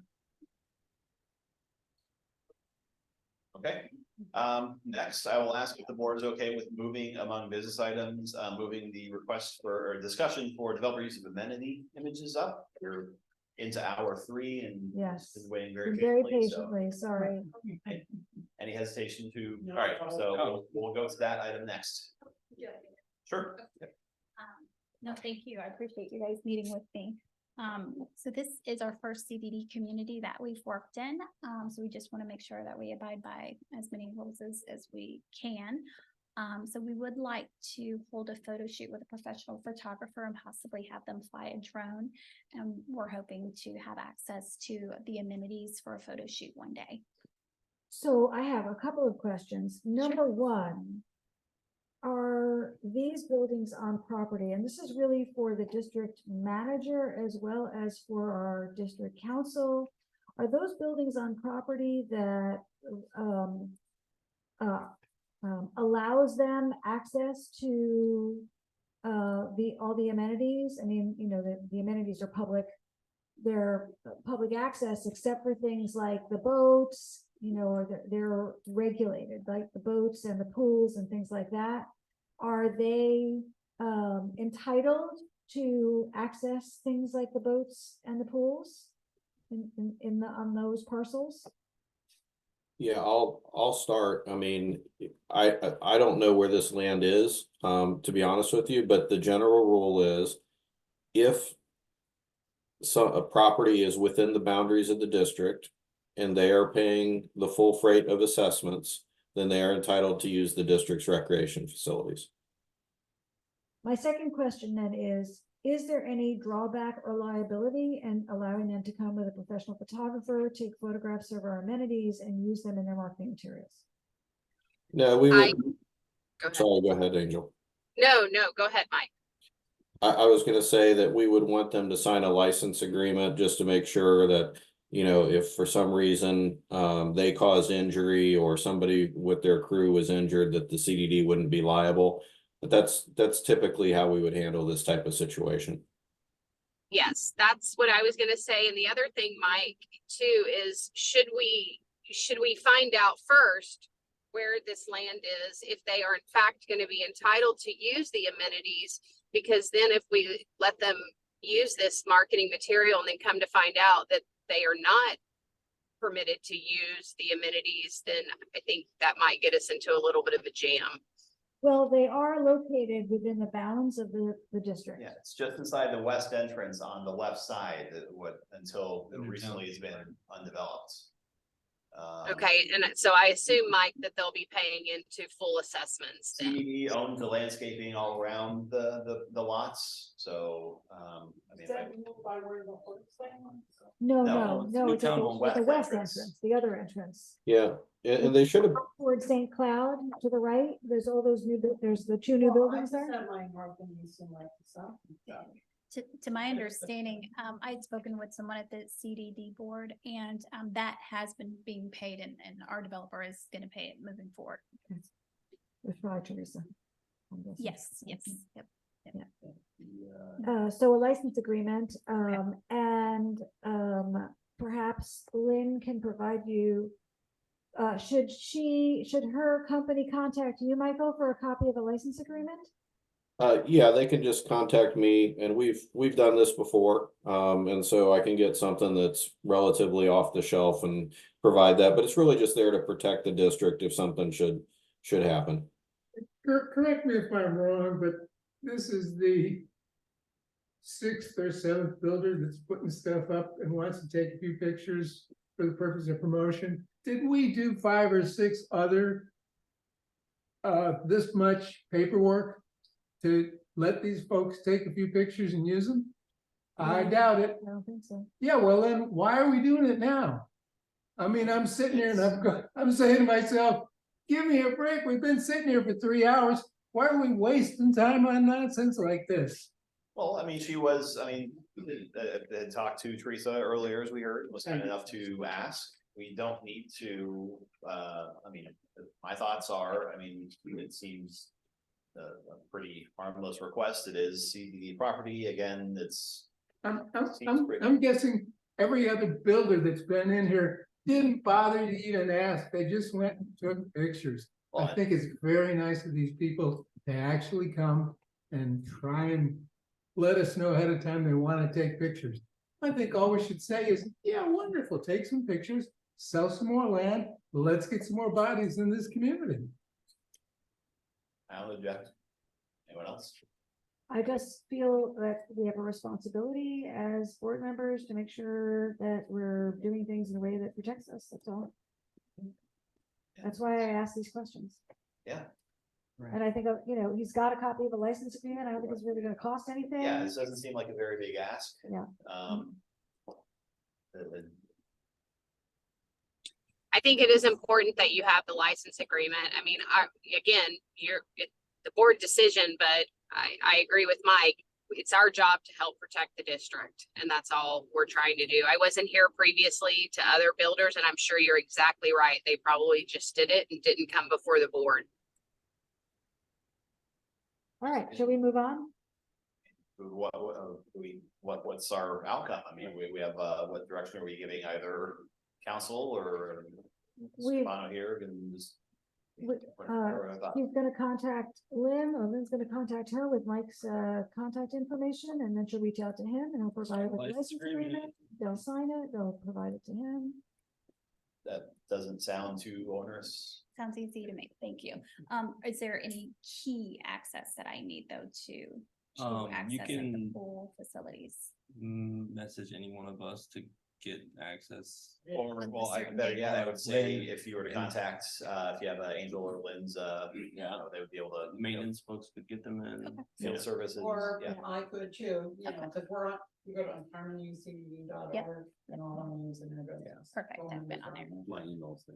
Yeah, if you just let Lynn know probably when you want to be in there and take pictures, I can coordinate with it. Perfect. And I don't want to spend too much time, because I know y'all are probably ready to go. There are some flags from existing builders in the community and some signage. Would we be allowed to do those things as well? Like, I think there was a Lennar flag that was existing. They're no longer in here, to my knowledge. Could we switch those out? Do you happen to know where those were located? Are they like along 192 or? No, they're in the community. It's close to where we have to look again. I mean, it's, yeah, I'll send an email to someone, but if I we don't see could any switch of them that. out. People post open house signs all the time. Yeah, but it's probably have to- It's, Rules about fines. Yeah. So. Right, so if it's complying with the HOA rules, and CBD rules, because they're Yes. not supposed to have stuff on CBD property, but if it's on your property. yes. Yeah. Yeah. shouldn't be a problem. I think there's some signage like 4x8s, like Jones Homes has them up on CDD property. Would that just be us going through the approval process? I'll do a little bit more research. Yeah, on that. Okay. probably back in the lakes area. Yes, they do. Yeah, probably. well, yeah, there's a lot. Like right out here. Right, well, so are you interested in like within the community or more just like on the approach? Within the to highway? community, I've reached out to the municipality about 192, so Okay. I'll. But I meant, is it gonna be on property that you guys own? Throughout or the is it community. gonna be on- So we'll have one on our property. I know that Mhm. we were allowed to do that, but if we were to put one on the CDD property, Yeah, I'm not sure if we have any on our property. okay, maybe I was But- confused with Jones has one, but, I mean, and absolutely no brownie points for, Yes. Yeah. checking with us, and I Yeah. think we'd be more than happy to, buildings look nice going up and everything, so. like Mark said, you know, be happy to finally have, you know, something going in on those lines. Perfect. Well, we're excited to be here. So thank you guys. Thank you. Appreciate it. Have a good night. Yeah, thank you for- Sorry to Thank keep you. you waiting so long. No problem. It was a busy night, this one. Sounds like fun stuff. It was very. Move to table the rest of the items. Second. Okay, oh, okay. Hey, you're the good chair, man. You gotta get. You could snatch that gavel. No, it's, looking through what we had here, and trust me, I'm just as. You got a motion and a second. I'm serious. Okay, we have a motion in a second. No. I I withdraw my motion. Okay, Second. motion withdrawn. I didn't even No, second. no. So you moved. Okay, but we will, believe me, we're in go mode here. The things that I didn't put on, so this tax arbitration engagement letter, Move to approve. Second. all in favor, or is there any discussion that needs to take place for this typical, No, because we all read it before. the all in meeting. favor, Aye. all opposed? Consideration of pool heater proposals, do we want, I mean, We talked last time about going with, what's the name of the company? Service? If I may, yes. Yes. summarize. Yes, So again, you had the proposals at the last meeting. You asked me to check on solar options. Symbiont's the only one that does it. They don't recommend it. It's costs a lot more money. Not a good option is what they're recommending. They discounted their pool heater proposal by $1,000. And you still had the other proposals from Big Z Pools for $46,537. And the Symbiont now coming back at $55,671. right, and summarize, Big Z was heat pump, Symbiont is Geo. Yes, it's gonna be similar, upgrade to, newer equipment like what you have. Yes, sir. Right, and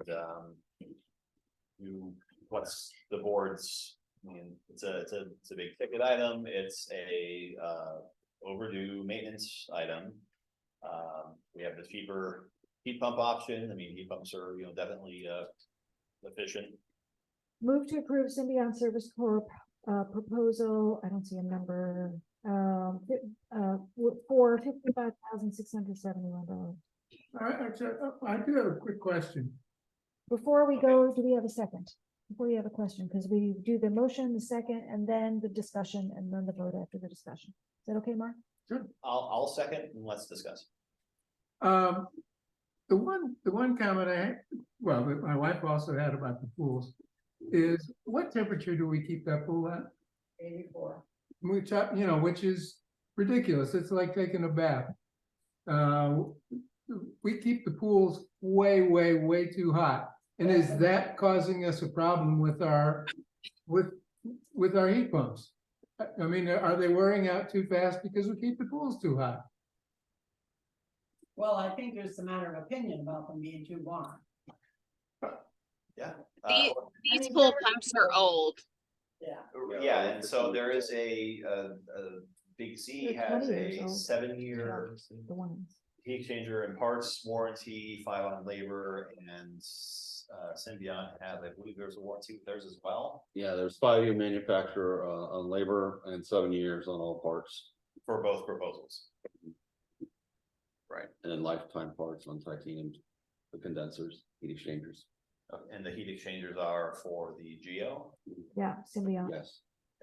And Symbiont, they had done service previously at the board's direction and noted at the time that this was, a Band-Aid solution and have always been recommending replacement due to the age of the equipment. We have a motion and a second to accept that proposal to replace the heaters with the newer versions of the same geothermal. The issue of is it too hot is, I guess, secondary to, do we have working heaters in the first place? Once we have good working heaters, then that can be a matter of board input, direction to the field, to district management's community input, whatever, on how warm we think they should be, but there need to be working heaters in the first place, I would. Yeah.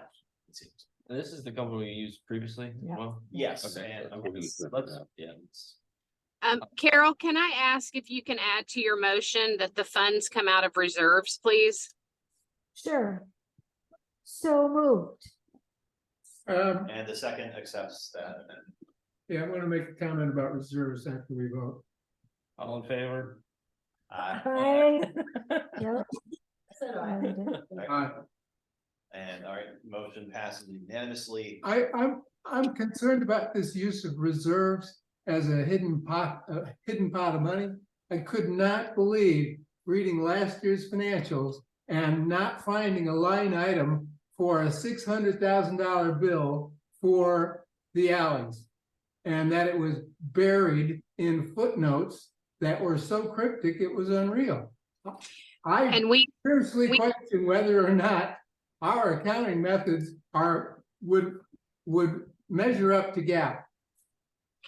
They do, actually, because we get audited. But the second part to answer your question is we have changed that moving forward. The board decided when we went through the budget process that moving forward, when you in the reserves, you're just going to have it's going to be like a little cheat sheet, kind of like a balance sheet, but it'll say reserves and it'll say your starting balance and it'll list anything that comes out of there. Because I do agree with you. It needs to be listed out in detail. Alley paving, 600 whatever thousand, heat pumps, 50,000. And then here's your remaining balance. And that will be done moving forward. Very good. Sounds good. Okay, the next item, we had a resolution 2024-05 amending the fiscal year budget. Can you give us a once, Lynn? Yes, this is to memorialize what was spent out of your reserves. If you recall, the alley project for $600,000+. So with that being said, you spent this money out of your reserves, overspent. And so what we're simply trying to do here today is housekeeping and adopt a motion or adopt resolution 2024-05 to amend your fiscal year 23 budget. I'll second. I had a hard time looking at this reserve fund schedule, understanding the different columns. What is current budget versus final budget versus I just had a hard time understanding what each column meant and how we were actually moving this, I just had a hard time. I understand the purpose of the resolution. It's the schedule that I am struggling with. So okay. What is current budget versus final budget? So current budget is what you are contributing into your reserves. Why okay. Is that current budget? Because that is your current, that's what you currently did. Like for this year, 24, if you look, we currently budgeted for 24 to put $412,000 into your reserves, right? So last year you did 300,000. So that's where that first column is. And then I'm not looking at it in front of me, Lynn. I don't know if you can explain it. I can explain it, but I'm not looking at the document to look at the actual columns. It isn't, it's not showing it in here, Angel. Oh, okay. It's been on point with the fact that it was in the fiscal year 24 budget. The board authorized to put this $412,000 in there for the reserves. But $412,000 is not a number that appears on the schedule. Oh, that's because this is the last year's budget.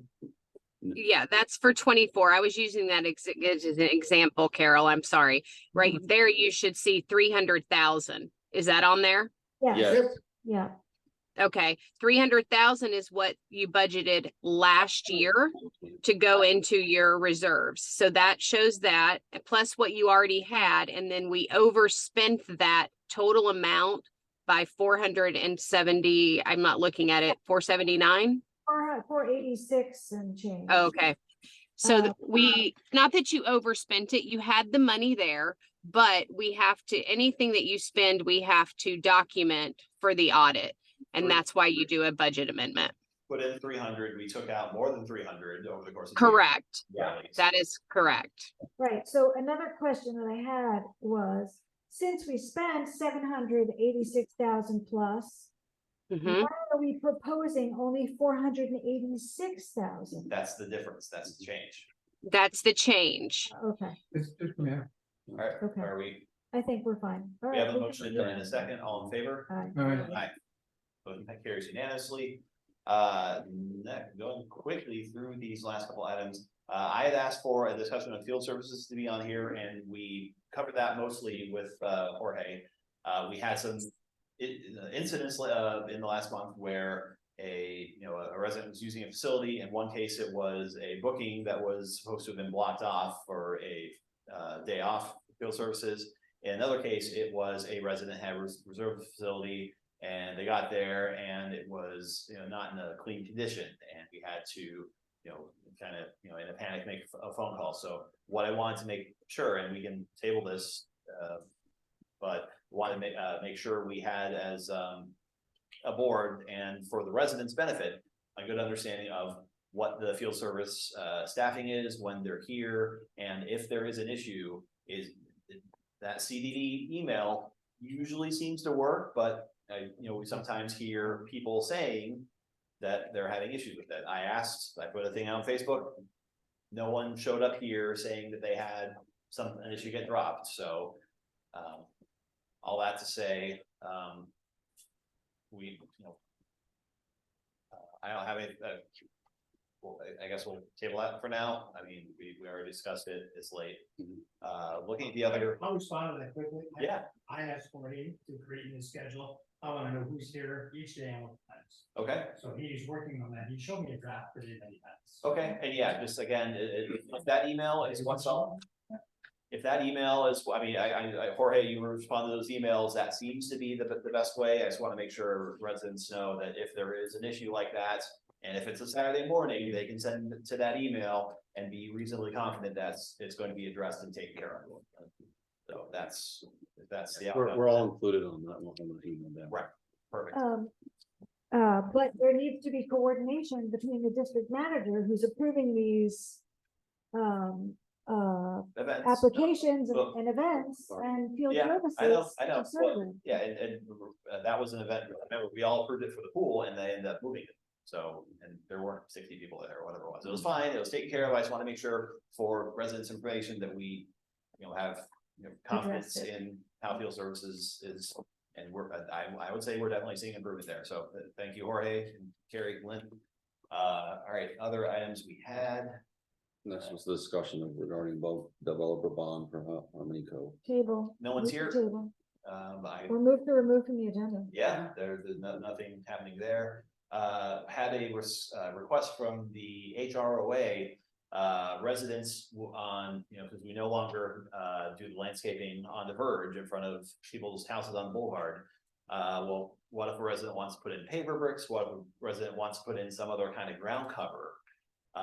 It's CDD property still, so as Angel, I guess, as part of the rules making process, and since we're already going through that, do we have any thoughts as a board of, we need to make sure that people aren't putting in paper bricks and like messing up our irrigation? What are if I can, Dan, I will tell you another district that we have, what the board has put in for different reasons. It's called lead walks. They can put in pavers or anything as long as it's not a permanent structure, that it can be removed if it needs to be, and that keeps them from digging into the ground, breaking lines and all of that. I don't know if that's something this board would like to implement, but we do have it in other districts and it works fairly well. We haven't had any issues with it, but again, it's no permanent structure. Are we comfortable with that? Do we want to have a more thorough discussion in the future? What's Yeah, our I think we'll thoughts? table it. Table it. Okay, so please have us on the agenda for next month. This live oak replaced with a post oak, what was that? I don't remember that. All right, so there was a resident that had made a request at 66994 Blue Stem Road. If you look at your agenda, he had a suggestion where he wanted, I guess, along that street it had sycamores, and then there was a small live oak tree there. And what he was wanting to ask is would it be something the board would consider replacing this live oak tree with a post oak tree? Sure, if he pays for it. I mean, it's CBD property, so it would have to be with our consent and, agreement and everything. How about it's 9:30, we table it? But, yeah, All He right, wants to pay for it, I believe that's everything. Bring that back to December. Yeah. I believe that's everything we had ahead of the consent agenda. Yes. Discussion thereof. All right, consent agenda. I sent modified or revisions, suggested revisions, so that's fine. I did have a question on the financial statements. We had interest of $34,509 for the first month in revenue, interest income. Is that so? I don't have those in front of me. Lynn, do you? It could be a typo because I guarantee you did not earn 34,000 in 1 month. No. 155.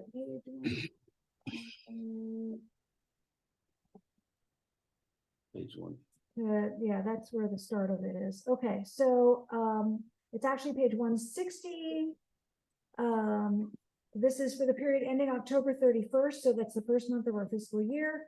Interest investments, actual year to date, $34,509. Okay, let me look at that. That may be all inclusive of all your accounts, Carol. Let me look at that and make sure that's correct, and I'll send an email out to the board, either confirming it's correct or with the correct number. Then we have That is under, positive, right? yeah, it's Make it- positive, make yeah. money. Yeah. Yeah. Under Board of Supervisors, we have $1,400 for 1 month when we had absent supervisors or an absent supervisor. I didn't understand why we had, it should have been $200. There were 4 people here. So it should have been $800, but it's $1,600. I don't know if that's kind of, you can explain that. It was just a question. Yeah, it might be a carryover or something, but I'll confirm that too, Carol. I mean, if you want to pay us more, That was all I had. Otherwise, move to approve the agenda, the consent agenda with the exception of those items. I will second. Any further discussion? All in favor? Aye. Motion carries unanimously. Or the supervisor request. I Yes, have 2, very brief. yes. First one is there is no trash can by the entrance to Billy's Trail. And so the Nature Animal Committee is requesting that the CDD purchase and it'd be nice if there were trash cans on more than just the entrance because people might leave trash, but that's the only really feasible place for CDD field services to empty the trash regularly. So the Nature Animal Committee is requesting that the CDD install a trash can at the entrance to Billy's Trail so that when people come out, they can put their trash there. Is that an easy spot for the? Yeah. Field service? Yeah, it's right on Flagler Hill. On CDD property. As big was, you take your trash. Yes, So that's. but people don't always, and this way, at least maybe. we can Right, help. right, no, as long as it's not way out of the Yeah, way. it's good to go. Exactly, yeah, no. So do we have do you approval? want Well, I mean, Discuss and approve.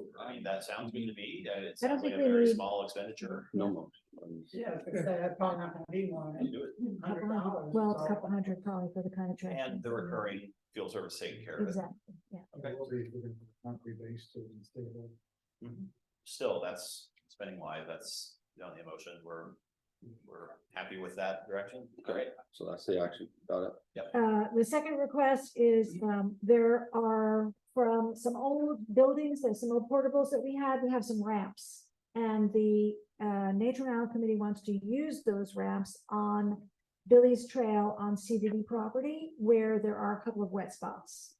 Where there's one place where there's the depression going from the CDD to the Billy's Trail proper, and one other place partway down CDD property on the Billy's Trail where there's a depression and water collects. So these are probably just going to be thrown away, these ramps. They're in storage down by the garden. Well, Ramps, there are ramps that are down in the garden area that are just off of where the old portable building is. And so we would like to take those and use them, but they're CDD property, I believe. So we just want permission to take them before they get trashed. Are they I don't, is Tim Dwyer still here? No, Are they in good shape? Are they wood? I think they're aluminum. Yeah.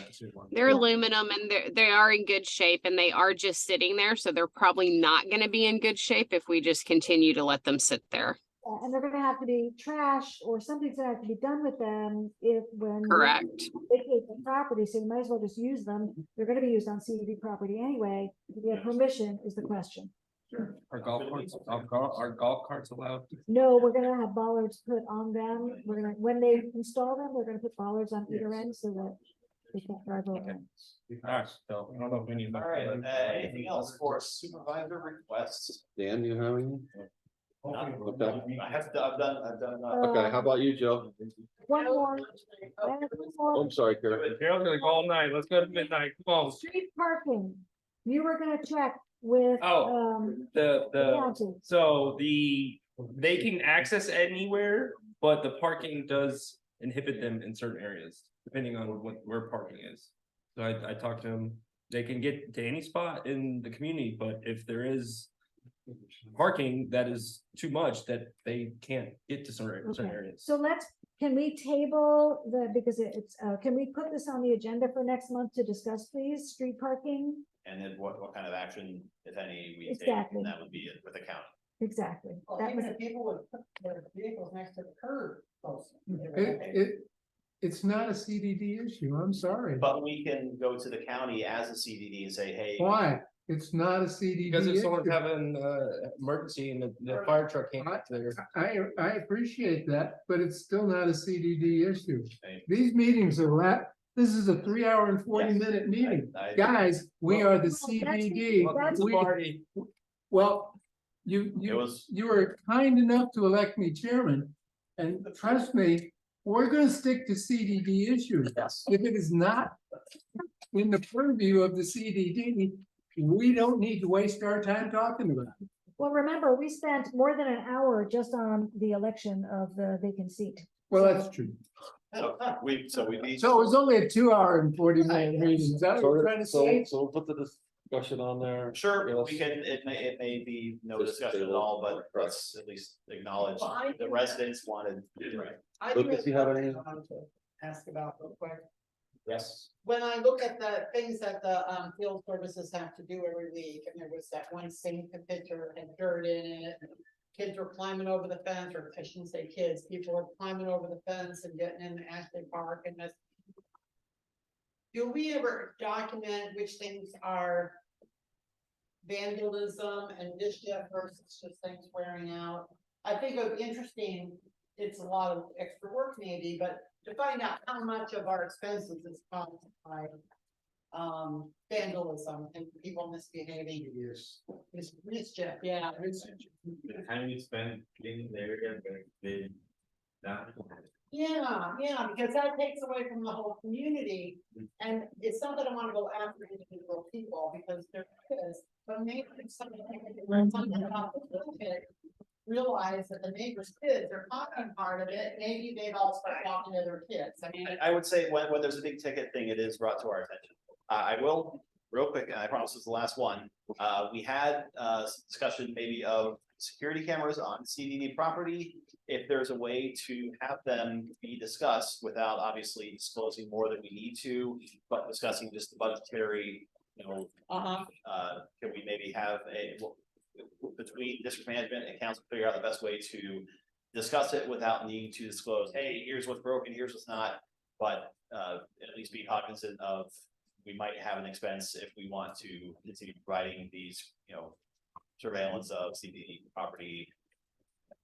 Whatever, You it's could been just done in the block, past. you could just block out all the scope and everything that's involved in it. You have an In that estimate number. discussion, yes. You have a can- number. I know we have the quotes, I'm not sharing anymore, but can we at least have that in whatever redacted form needs to be on December?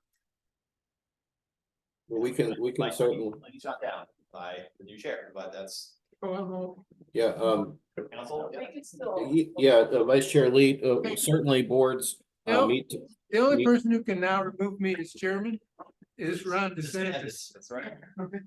Oh, actually, Okay, actually, okay, guys, Yes. please. Yeah, Mr. Becker, yes, go ahead. Yeah, I'm just trying to get in, what the law is. The law is you can't talk about the security system in an open meeting. Doesn't mean the board can't talk about it. It just means that we need to schedule it for a portion of the meeting where we have to ask the public to leave. We have to shut down the Zoom. We have to have the discussion. And then if there's a vote on a new security system, that has to take place after you have your private session, but you cannot, and it's not optional. You cannot discuss the details of a security system, security, camera specifics or locations in a public meeting. Okay, so I would say, understanding all of that, what's your thoughts? So it sounds to me, you just wanna say, okay, we have some ideas about some costs and a fix Why don't we- so some repairs and maintenance and leave it at that. If we want to talk about it, why don't we do it at the beginning of the meeting and then open up the public after and then.